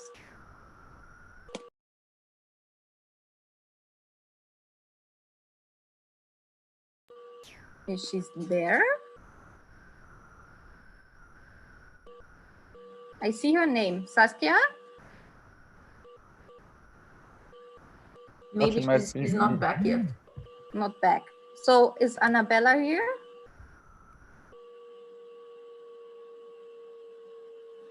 Put my phone. Yes, I'm here. Okay, would you like to start? Yeah, I can start. What I would like is more to try to know what do you know about Lean education. What you heard about, what is Lean for you, what you know about this. Do you have this in the programs you had in the university? Is my main issue for today, for discussion. Okay, could you introduce it a little bit maybe? Yeah, okay. Lean production, everything is familiar with it? No. No? Me not. Yes. Lean Six Sigma? Yeah. Okay. Yeah. Lean production is, do you know, Toyota, everyone knows Toyota. So, but Toyota has a production system that is very different from what we know and from what we learn in our programs in EIM. I do not know if you know more about this Toyota production system. Do you know what are the main pillars of it? No? Okay. The two main pillars of it. Yes, I'm seeing here an answer. Let me see. So just a quick question from Rebecca, because she would like to know why you would like to know what people know about Lean, and if you are using this input for something specific. Yeah, I have been working with Lean. I have been teaching Lean.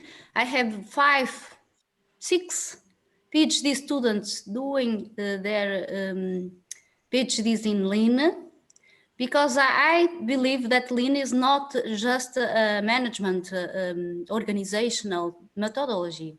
It's more than that. Lean is let me see, the way of staying in the life is to be different, is to have a different mind, and it is related with all. Yeah, decoding the, I'm seeing that Pin is putting here the decoding the DNA of Toyota production system. So this is a part of this is a very good paper about Lean and about Toyota. Yeah, Lean Six Sigma. Six Sigma is a tool. For me, Lean Six Sigma is a tool that was very well used by Toyota. And it is very complement a lot Lean, but there are more tools. There are a lot of tools. So in this session about comparing different. So the question is then, because we have now limited time to introduce the projects and discussions, so what participants can expect from discussion? So because we will split people into groups. Yeah, so I was expecting that. I was not expecting to introduce this theme here. I was expecting more a discussion. Yeah, so the only question, so the discussion will take place, but the only question to answer now is what people... What you know about Lean? Okay. Do you think it is more than a management organization methodology? Okay. What classes that you have about it in your masters, in your bachelors? Do you think that should be compulsory content in the EIM programs? There are 4 questions. Okay. Okay. Good. I guess people noted them. Yeah. Okay. Thank you, Annabella. Thank you. So then the next would be Marlies with Fresh Eyes Cold Challenges. Marlies, are you ready for that? You're muted.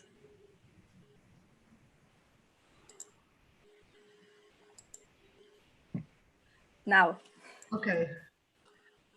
Let me just share my screen. And I'll do this with Benedict. Actually, Benedict will start. I don't know how to make it into present mode. At the bottom right. Click there where you are right now. Yeah.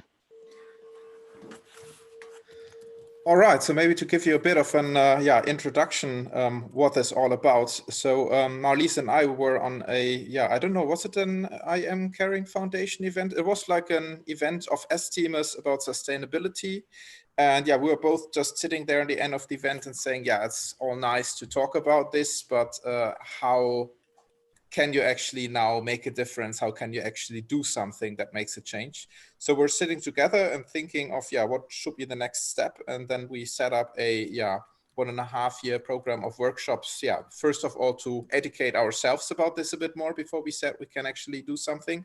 And we thought, why not invite other people along to do this journey with us together and join these workshops, which has, of course, also the advantage, besides sharing it with more people, to also just share the costs and share the effort and just also exchange experiences. So that's what we did. And then after that, yeah, we really found ready to do some first projects. We started with a small pilot, and actually now we got a first very big project where we actually consulted a company that is struggling with a sustainability challenge, and Marlies is gonna tell you about how that is and what we could maybe get from you as an input to take this further. So what we did is we started Fresh Eyes as a group to tackle questions, either by actually taking an initiative ourselves or to support companies to turn their business into sustainable business. And we try to not be consultants, but really be more entrepreneurs and to really think more in terms of a network approach. This is why we bring it here, because we think it's relevant. So these are the 5 founders, people from very different experiences, different professions, but all business people. And this is an initiative that came out of after, as Benedict explained, after what we discovered and how we saw an opportunity having done the masterclass. And I was approached for a first project. This was in October, and it's basically the challenge was that you see on this picture, this is 62 hectares in the port of Amsterdam, where coal for energy is actually taken from ships from Russia, Venezuela, Colombia into storage and then shipped into Germany or to coal companies, energy companies in the Netherlands. And you can already predict what's going to happen here is the future is not going to be very long anymore, because we're closing down all the coal energy plants right now. So the challenge here that we were asked as a first project is to think out of the box which viable, sustainable business on this location in the Port of Amsterdam you could create that creates a new future for the company. Instead of closing down the business, firing everybody, what could be a new future? And I want to show you that when I was asked for this project, the way we presented it is we have Fresh Eyes, but Fresh Eyes is connecting to a knowledge network, a network of sector experts. I mean, all the people in Fresh Eyes, we all have a huge network of people with specific business experience or specific sector experience. There's an academic network. We have a lot of links to universities and sustainable innovation experts from all different fields, artificial intelligence, energy transition, but also using the methodology that we learned about in the masterclass, which I liked a lot. And as you can see, this is literally the slide I used when I pitched for the project. And when we got the project, is I added esteem as a real leverage, how to get access to knowledge. And in the project, we've used that. So we've had several people like Mark Kramer, Philip Ellett, of course, Benedict with his energy background, Lassie, Sala is also through the Esteem network. We also looked at, so Wool from the Esteem network could support the project. In the end, Susanna didn't do it because she was applying for jobs, more permanent jobs. But I think this is a huge resource that we have and that we really used in this project. And we actually managed to find an answer to the question. So we're now at a stage where we have defined several elements of this new business. I'm bringing this project, so the discussion could be about how could you use this way of thinking and use the network also in other areas Or, I mean, the challenge that we looked at here, the Port of Amsterdam, this coal company, is just one of many examples of challenges that are going around in Europe. So we're giving opportunity, right, to copyright, and how the discussion could be around. So how and what this could give inspiration for others to do something like that. Yeah. Mm-hmm. Good, thank you, Marlies. So the next one would be Mirte with Sport Emily's. I hope I pronounced it correctly. How to create more awareness for health. Mirte? Yes, I'll share my screen. Let's see.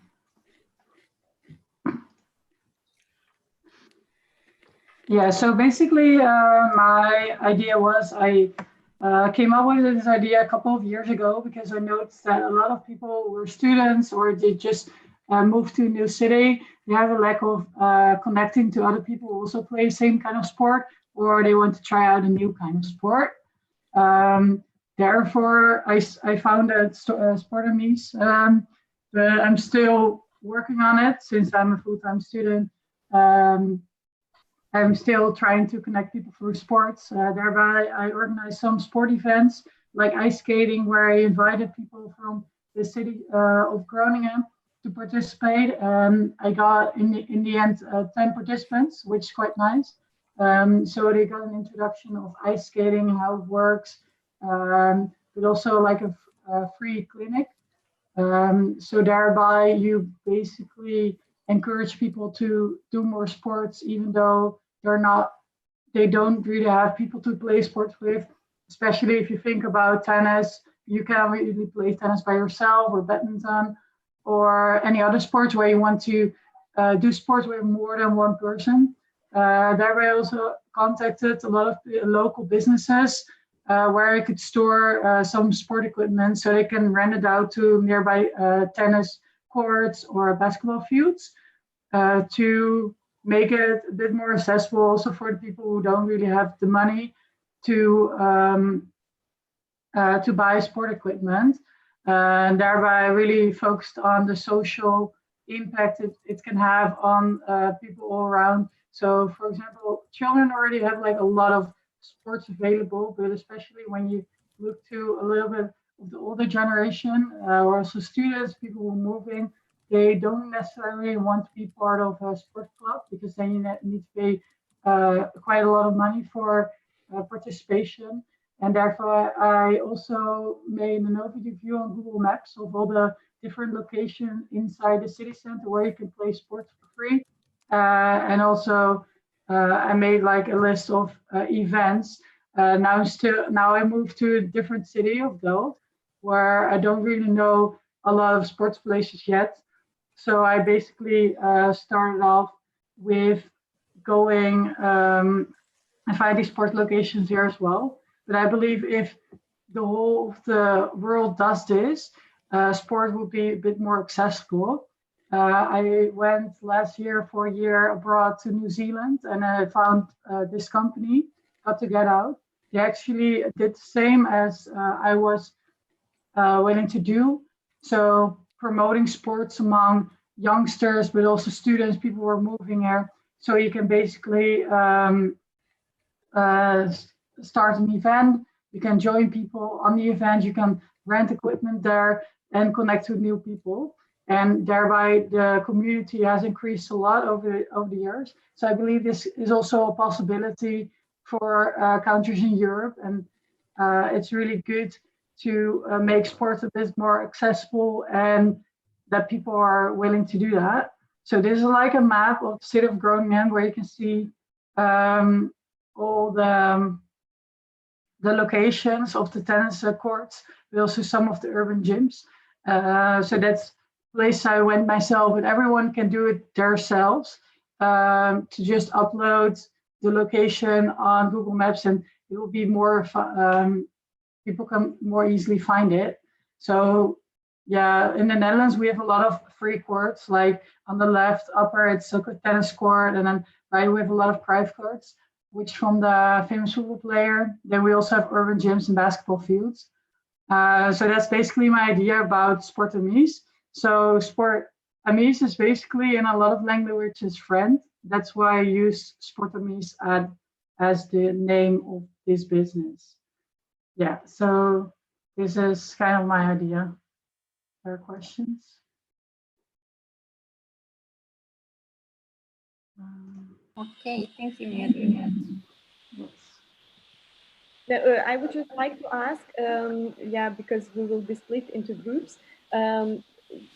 Is there anything in particular that you would like to discuss to bring the idea forward, or I don't know how you what the next steps would be?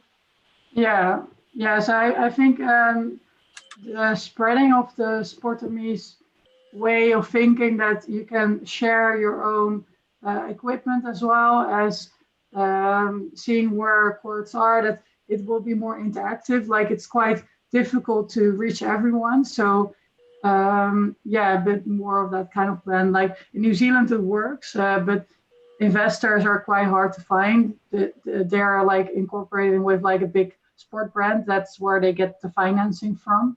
If you really want to make it a brand, but I don't really mind to just keep it social and not really with financial input, but it is always useful to buy more equipment if you get money somehow. Okay. Okay, then the next one is Ida with the next Caring Convention. Yes, thanks, Tekla.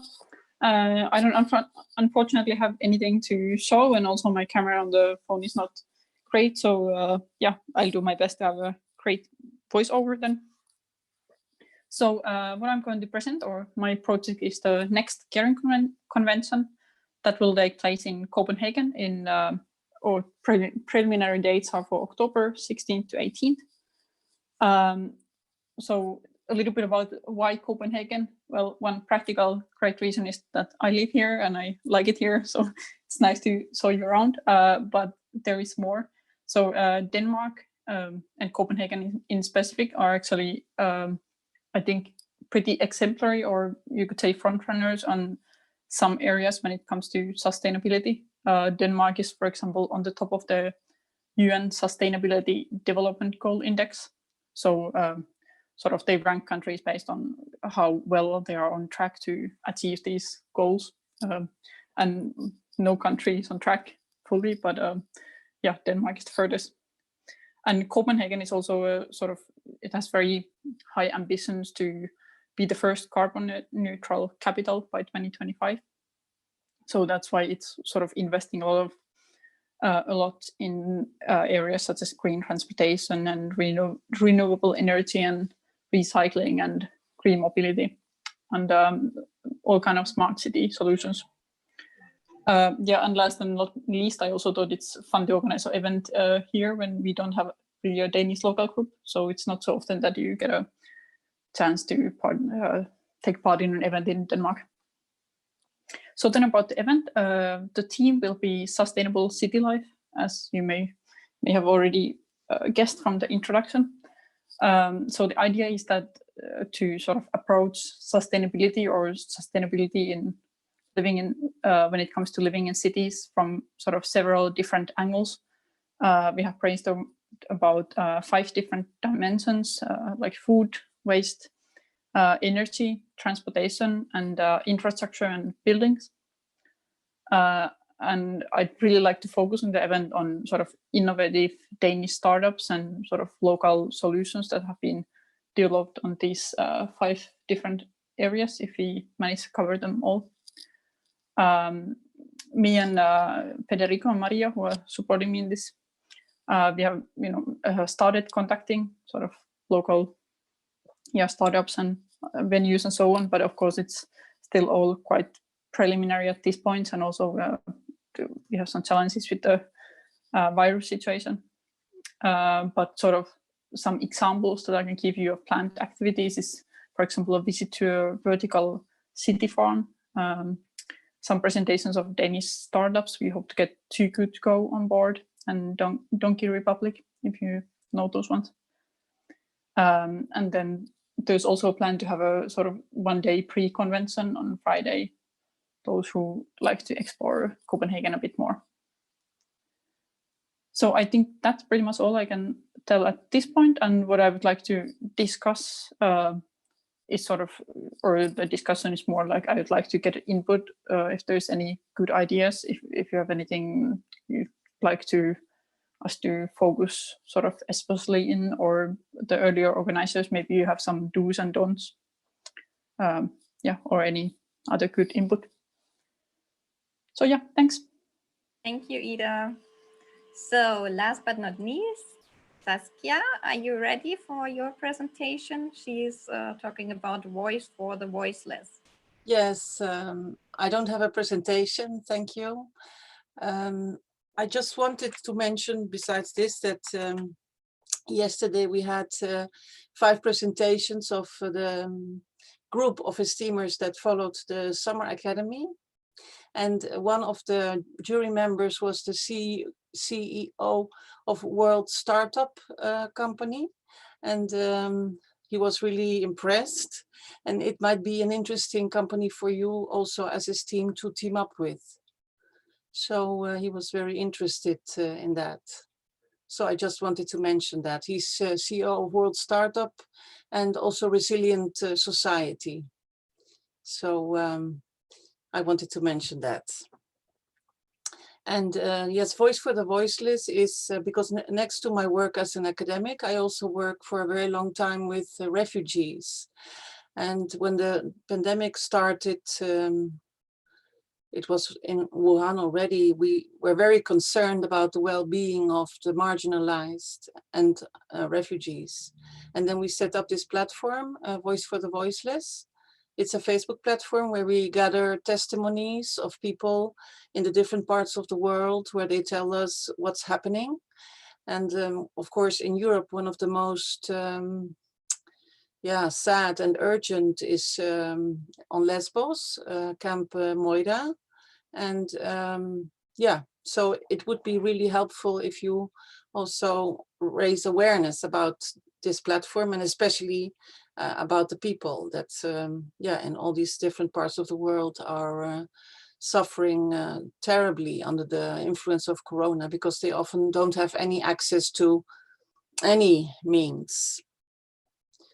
So I don't know if it qualifies as a social enterprise. In any case, we have a social cause, and we have in every region of the world, we have representatives. So in Africa, in Latin America, in Eastern Europe, in Asia, and Australia. And through them, we try to reach also people so that they will share their stories with us. And our aim is to have by the 20th of June, because that's World Refugee Day, we want to have a great number of testimonies. Yeah, so this was what I wanted to share. And what would you like to discuss? Is there a question? Well, maybe if you have ideas how we could develop this further. We just started because we wanted to offer them a platform to share their stories, so make videos and tell us how they're doing. But we want to carry it a step further and also approach media and really that something is done for them, because they need everything. I mean, they need masks, they need all these basic things to protect themselves. So maybe some ideas how we could do that. Okay, thank you. So now it's up to you all. You can select between those 5. So just write in the chat, Annabelle, like with the, if you want to join Annabelle with the project Clean Thinking, or Marlies and Benedict, Fresh Eyes, Coal Challenges, or Mirte with her Sport Amis, or Ida with the next convention, or Saskia with Voice for the Voiceless. Then it's easier for us to select. So just do it.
So we've all sent their suggestions. Then we split into groups, and I think Elias is already working on that.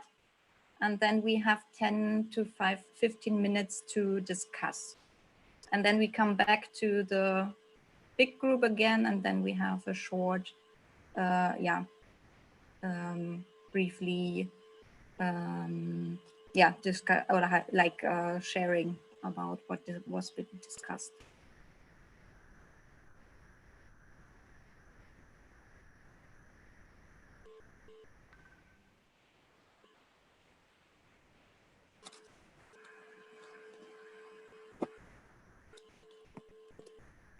Now Elias is doing the tough job.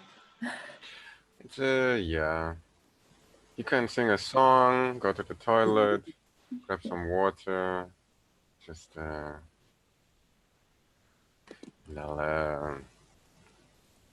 I'll be quick with that. So who is not yet? I'll already assign you now with this, and those that are left over, I'll still take 1 minute to move the others. But I think I have 80%, and the other 20% I will move to the rooms in the next to 1 minute. So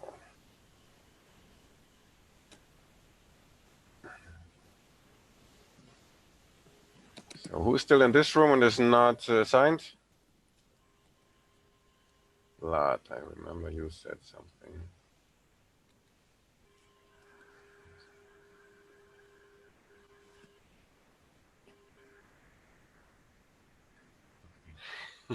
Well, everybody in this room is not assigned, so I just need to check that.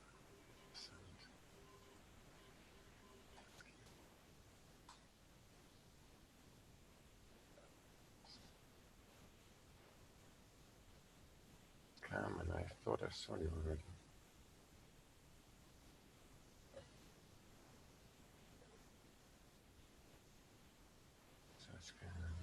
Perfect, thanks, Giovanna. So,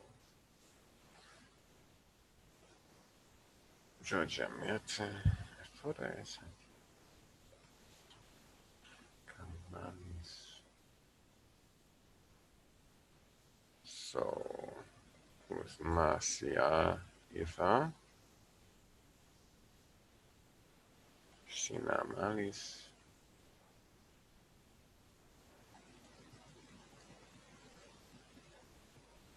Mustafa, what did you pick? Ah, Annabelle. There we go.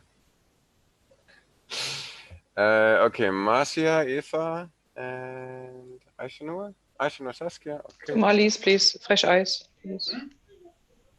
And Okay, Marcia Marlies. also. Aishanua, I saw you here. Saskia. And then Marcia left. I don't know. Is Marcia still here? I am, yes. Where did you want to go? Marlies. Okay, there you go. Ich wollte zu Ida. Du wolltest zu Ida. Entschuldigung. Ah! Marcia habe ich doch gerade verschoben. I'm working on the. I'm still here. Yes, seen that. You were supposed to go to Marlies. Marlies. Fresh eyes. All right.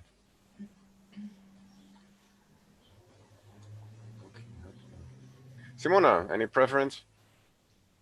I don't think I'll have enough time as I'm working on the Instagram Oh. competition points. I haven't managed to work out what I'm supposed to do on this voting thingy. It's already over, so Okay. no worries. You can jump into one of the rooms if you want, and I'll stay here. All good.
What? How did I come back? I pressed the button by mistake.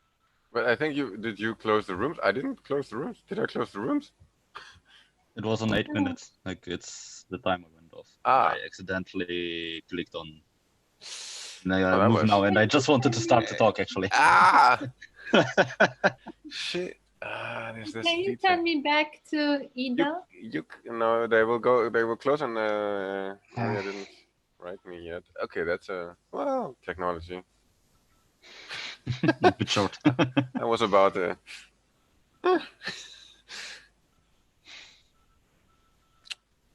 was the room. The timer was still set from the last thing. Okay, no worries. Every little thing is gonna be all right. Yes, it looks that I am recording. So we Everybody should. And So- we were sharing The timer was still set from the last thing, so that was So not short. as so short. Short, So yeah. Maria can decide how much time she wants still to give you, and then you can all continue. That was just I didn't know how long we have. It was my mistake. I should ask. No, I said 10 to 15 minutes. So yeah, that was. but this was Okay, shorter. sorry. Maria, how much time should we still give So, everybody? guys, the thing is that yeah, we have at 10 to 2, we have Turkcell's presentation, and the idea was yeah, to have in between a lunch break. So if you wish, we can discuss further. That only means that you will have then shorter lunch break. Am I actually muted? Or? No, you talk. I think that one could also discuss, or some groups can start continue discussing over lunch, or at least partially. I mean, we can now kind of say it's group time. Yes, of course. And lunchtime at the same time, right? We can stay in the groups a bit. Yeah, I think that's a good suggestion. So if you just like go back to the groups and then just set the time until 10 to 2, or when was it when they have the next presentation? And then we will just decide in our own groups when's lunch, when's discussion, and so on. So basically before that, we will, okay, maybe we can do the second quiz then, a quiz afterwards, after the presentation, because we don't have knowledge forum. And the thing is, Simona, you wanted to have an announcement. Yes, so I just got the results back from the voting we had on Instagram this morning. And the most loved photo was from @chaotic biscuit, which I think is Senna, right? So congratulations. Second one was yours, Maria. Third one was Carmen's, and the fourth one was mine. So yay, we still have the quiz left. And after we're done with the quiz, we're gonna gather all the points and see who the group winner is and how many points each participant gets. Okay, so if you guys want, yeah, we need time to present a little bit. So that means that we can continue with the group discussions and have lunch at the same time. But that means that we will have to be back at 20 to 2. And we will have to be really strict on time, how much time there is per group. So that's 2 minutes per group to present the outcomes of the discussion. So now Elias is going to split us back into the groups and then use the time to discuss and have some food. And we will all be back into the plenary at 22 2. Yeah. All right. That's great. 3, 2, 1, energy or something.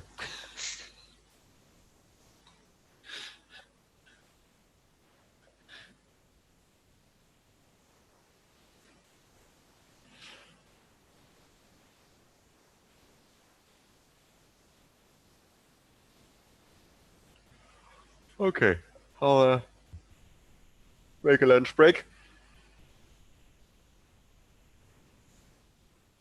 I'm gonna finish posting this, and can you move me to a room, because I don't see the rooms at the moment. Do you have any favorites?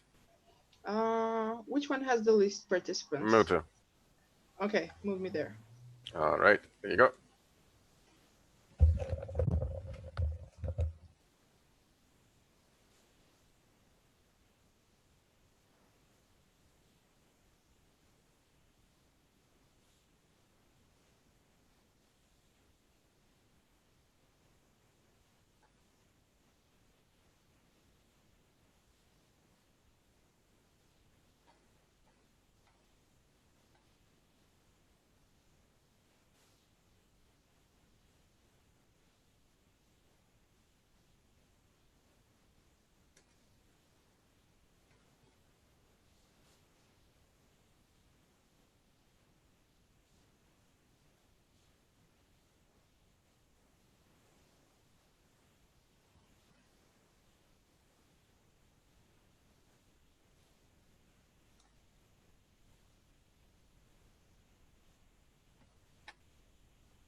Uli.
Ik heb er even.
Hello, hello.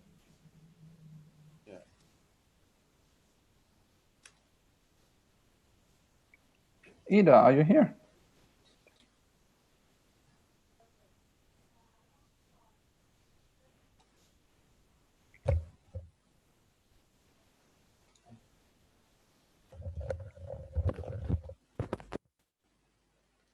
Hello there.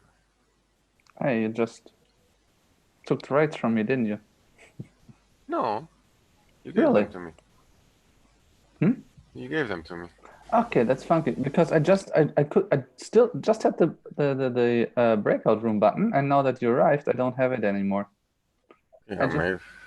Can you send me back to my room, to Ida's room? I was just checking if Ida was here. Everybody is coming back in 20 seconds. Oh, okay. Because that's when we wanted to continue. Oh. Time is over. Yeah. Mario's I'm still sorry. talking to I hope Joshua. you also had some time for breaks. Not only work. We only had a break. We literally finished like talking in 1 minute. If you take, But you need some it breaks, was good. guys. Think of yourself. How long do we have, Elias? You think half an hour? No, this was the break. This was the break. And it's gone. And Half yeah, a minute. No, there's still like 20 seconds or 10 seconds left. I'm sitting No, here. that was the multitasking. That was Maria, the multitasking break. Maria is not here, so I can tell you, if you need to go to the toilet, please go to the toilet. At this very moment, Mario is still talking to Joshko. So just do some multitasking. I'm also now in the kitchen and will cook for the next minutes and listen to you guys. Luckily, you don't go to the toilet with us.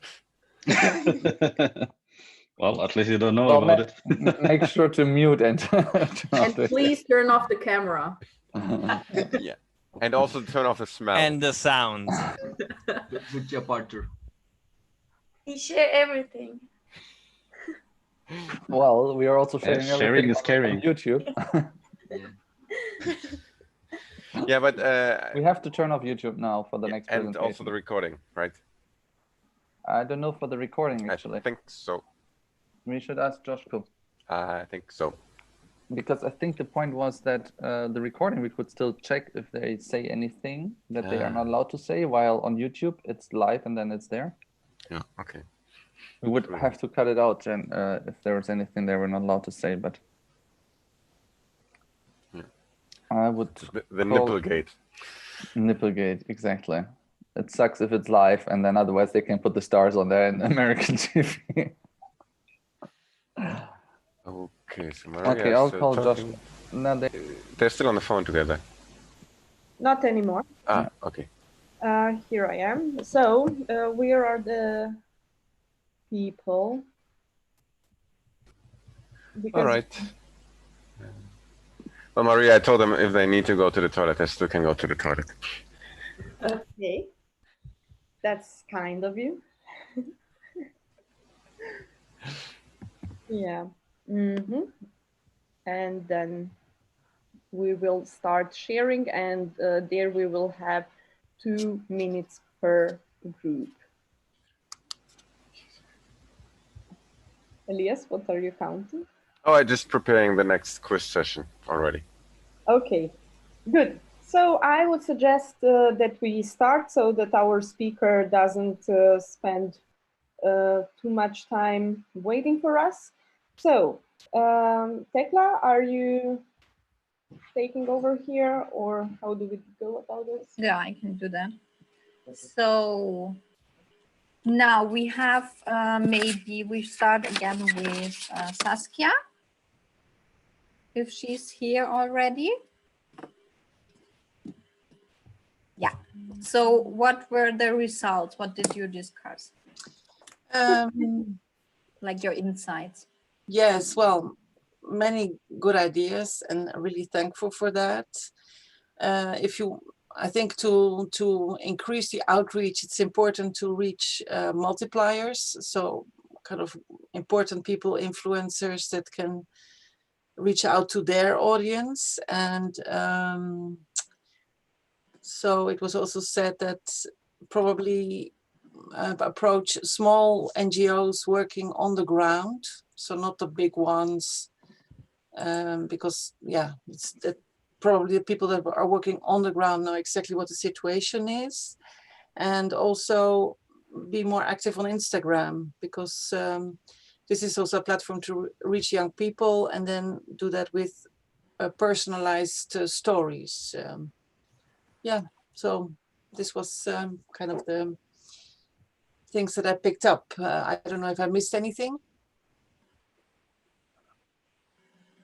No, I think you. So thank you for that. Thank you for sharing. So then the next would be Annabella. What are your takings?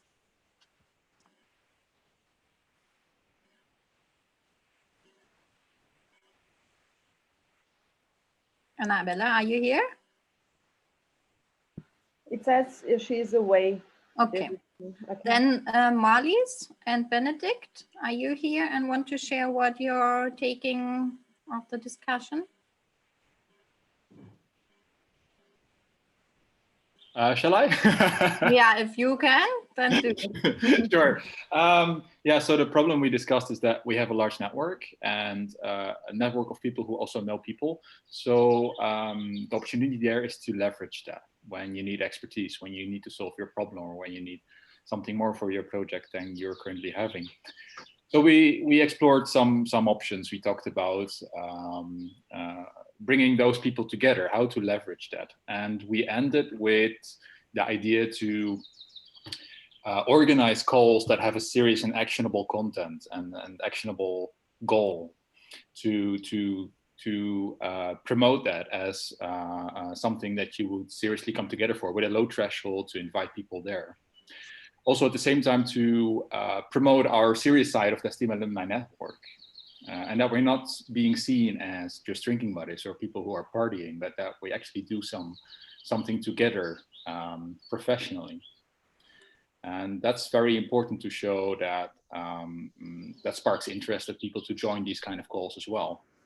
But we're still thinking about how to market that in a way that it shows that it should be actionable, and it should have a goal, and it should have a problem to solve for a person, where people need other people to help them with expertise or how to solve a problem, for example.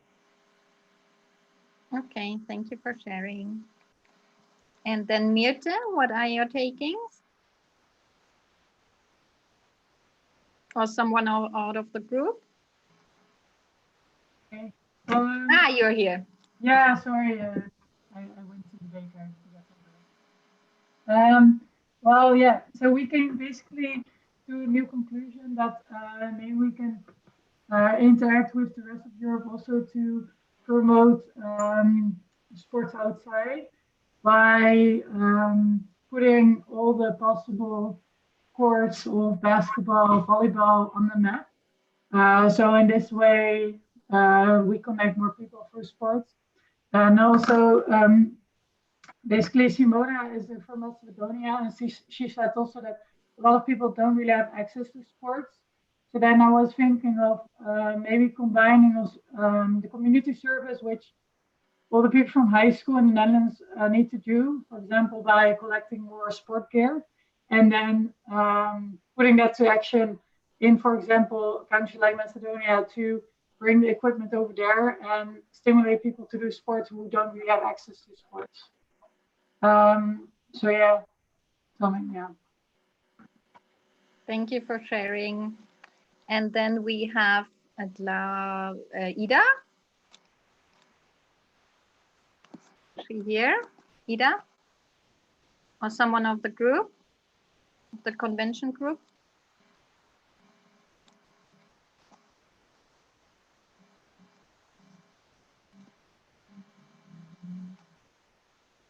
Well, I didn't join the group for that long because I entered very late, and then we had our lunch break actually, so we just didn't discuss anymore. But I think it went all in the direction of how we could combine a virtual convention and a real life convention, because we see with this convention that there are people who could join who otherwise would not have been able to join. And so the discussion was of how to bring elements from this into the convention in Copenhagen generally, like actually streaming presentations, allowing questions from online, and maybe having some video recording of the company visits that are being done. That's the things I remember now.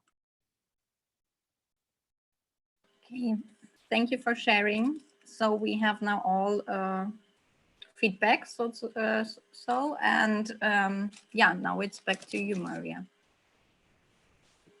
Thank you. So the next agenda point is actually the survey.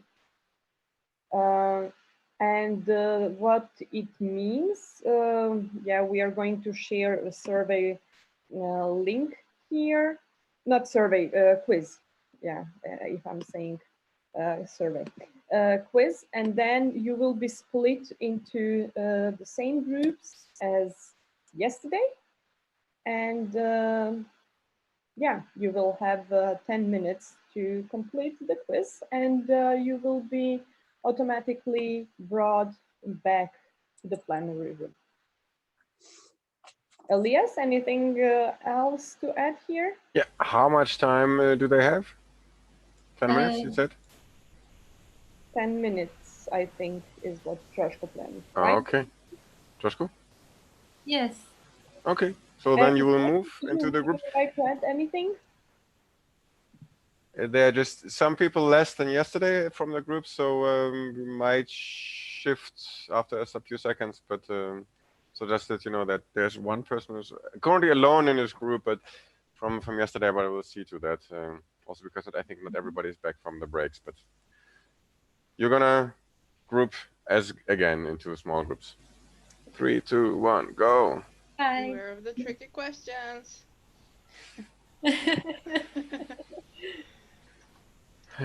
So, Myrte, where were you yesterday? You were not here yesterday, right? No. No problem. I'll send you to this one.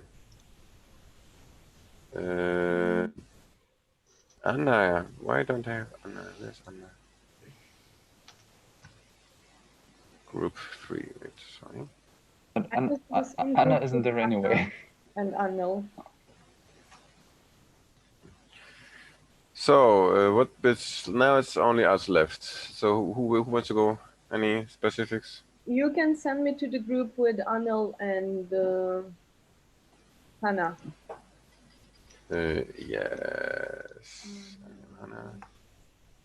What's Federico, Joshku, Carmen, favorites? Someone goes to Giuseppe. Why is Giuseppe alone for some reasons? Yeah, Andreas is gone, Benedict is gone. Okay, who wants to? Josko, you will join Giuseppe. But she knows the questions, right? I know all the correct I answers. should join. Carmen and I can join, or Federico can join. I don't know if Federico is actually there though. Okay. Bye bye. Bye, Federico. So there's some people only with 2 groups and okay, In sure. groups of 2 people.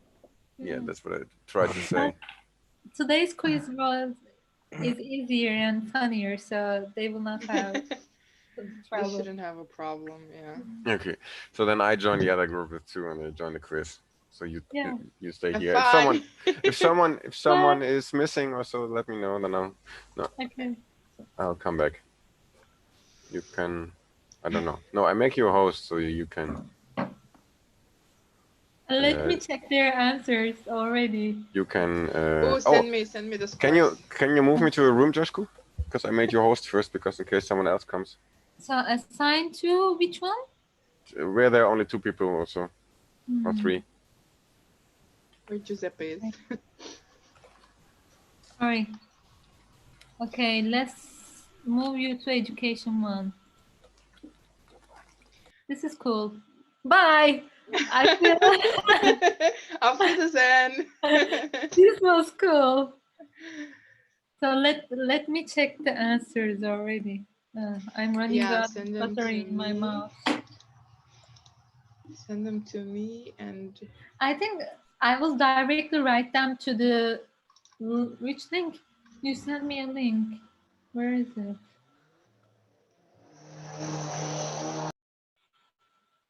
Wow. Score point. Yes. Score points. Yeah, that's where I'm at the moment. Okay. So how do you want to go about with the, like, do we just say who the group winner is from the quiz? yeah, and then contact the other winners individually, or? I think we can say like how the voting procedure went. So the winner from this one gets 30 points, this one gets, but let's not announce everyone so that the ones who get like 50% of the questions will not be announced. And then just announce top 3 groups. And we will say like we will approach top 25 people. Oh, 25, I made so many promo codes. And we will say like, yeah, top 25 people will have some Do small. you want to announce them, or should I? You can. Or should we go with top 25, or should we just say like top winner group, top 3 groups? Let's say top 3 groups. Yeah, let's say top 3 groups. Okay. And then tell them that within the next day or 2, we're going to contact everyone who is going to receive a small gift from us. Okay, see if there is an answer. And Gamze will be joining us, so we can already start to talk with her from here. That's cool.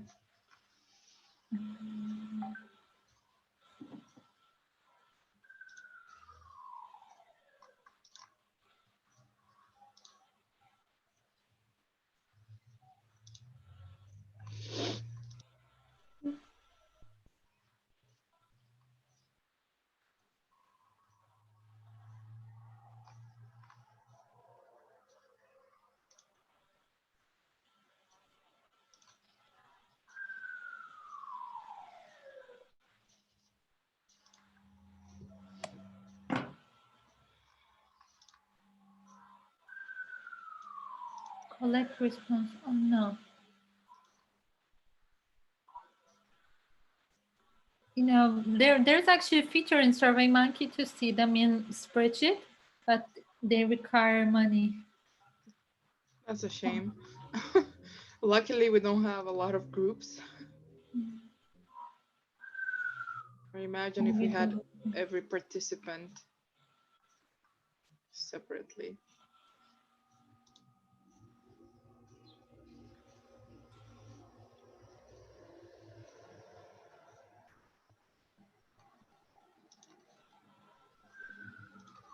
Education too.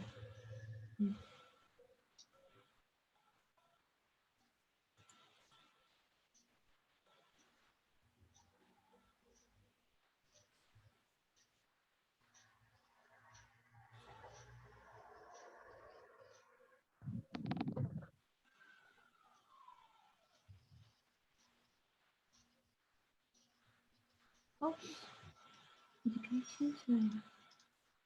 Gamze, hi.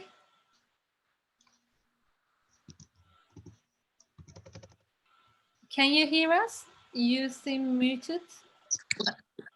Yes. Hi, Coşku. Yeah, I can hear you. So we are a bit behind of the schedule, and the others are in their groups solving a quiz now, and they will be back in 3 minutes. Okay. Yeah. I will be waiting on in mute mode.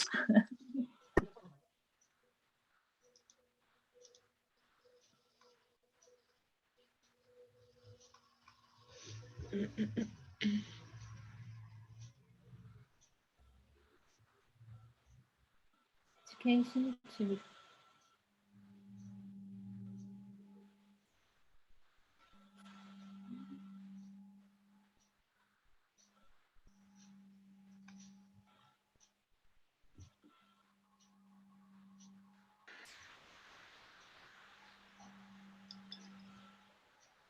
Hello. Hello. Did you like the questions? Yes. But the quizzes are really cool. Thank you.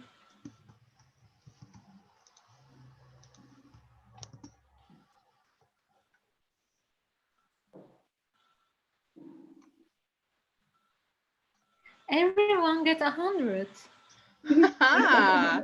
That's too easy. No, not everyone. Oh, so there are actually 2 scores for one group. Is it? No, sorry. I got confused.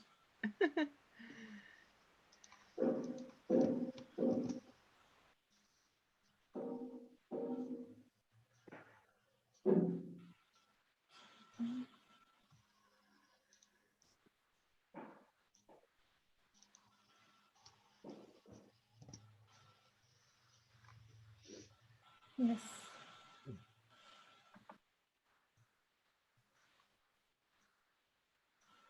Only 2 groups didn't finish their quiz yet. Okay.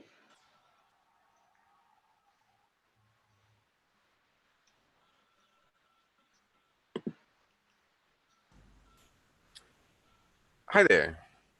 Hey. I think, Joshko, you can move everybody back. Should I do it? Yeah, you're the host now. Or you can make me a host again. How do I make you a host? If you go into participants and then under more, and then you can say make host. Okay. Yes. All right. I was a bit stressed to hear that.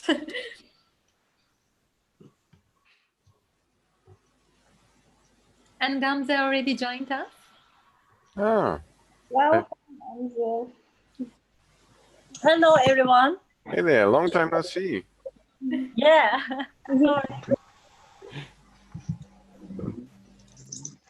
Okay, then we will stop the streaming and I was left in the breakout room. you could always come back to this one. I had to leave myself. What is this service alias? Well, it would have moved you back in 14, 13 seconds anyways. The timer said 0. Oh. And you were there? Yeah, I was watching an empty chair. I don't know who that was. Room for one. But it actually was US. Oh, we're back. Oh, hello again. Hello. I'm so sorry. I didn't realize that I had to present after the the private meeting. I'm sorry. Oh, it's fine. Don't worry. Be happy. Yeah. So we are. Do we have everyone now in this room, or do we expect more people to get from their breakout rooms? No, the breakout rooms are closed. There's no person in breakout rooms anymore. Perfect. So, everybody, welcome back, and I hope you had fun with the quiz. I found it rather cool. And now I'm happy to introduce Gamze to you, who will tell us a bit about Turkcell activities in the field of social responsibility. So Gamze graduated from Boğaziçi, and she has done plenty of things and some adventurous things. She hosted a radio show, and she's a content producer. She's been working at Turkcell as product manager since 6 years now, and she's the one who nurtures accessibility culture within the company. And on top of that, she can also sing well. That's what I've heard. Thank you.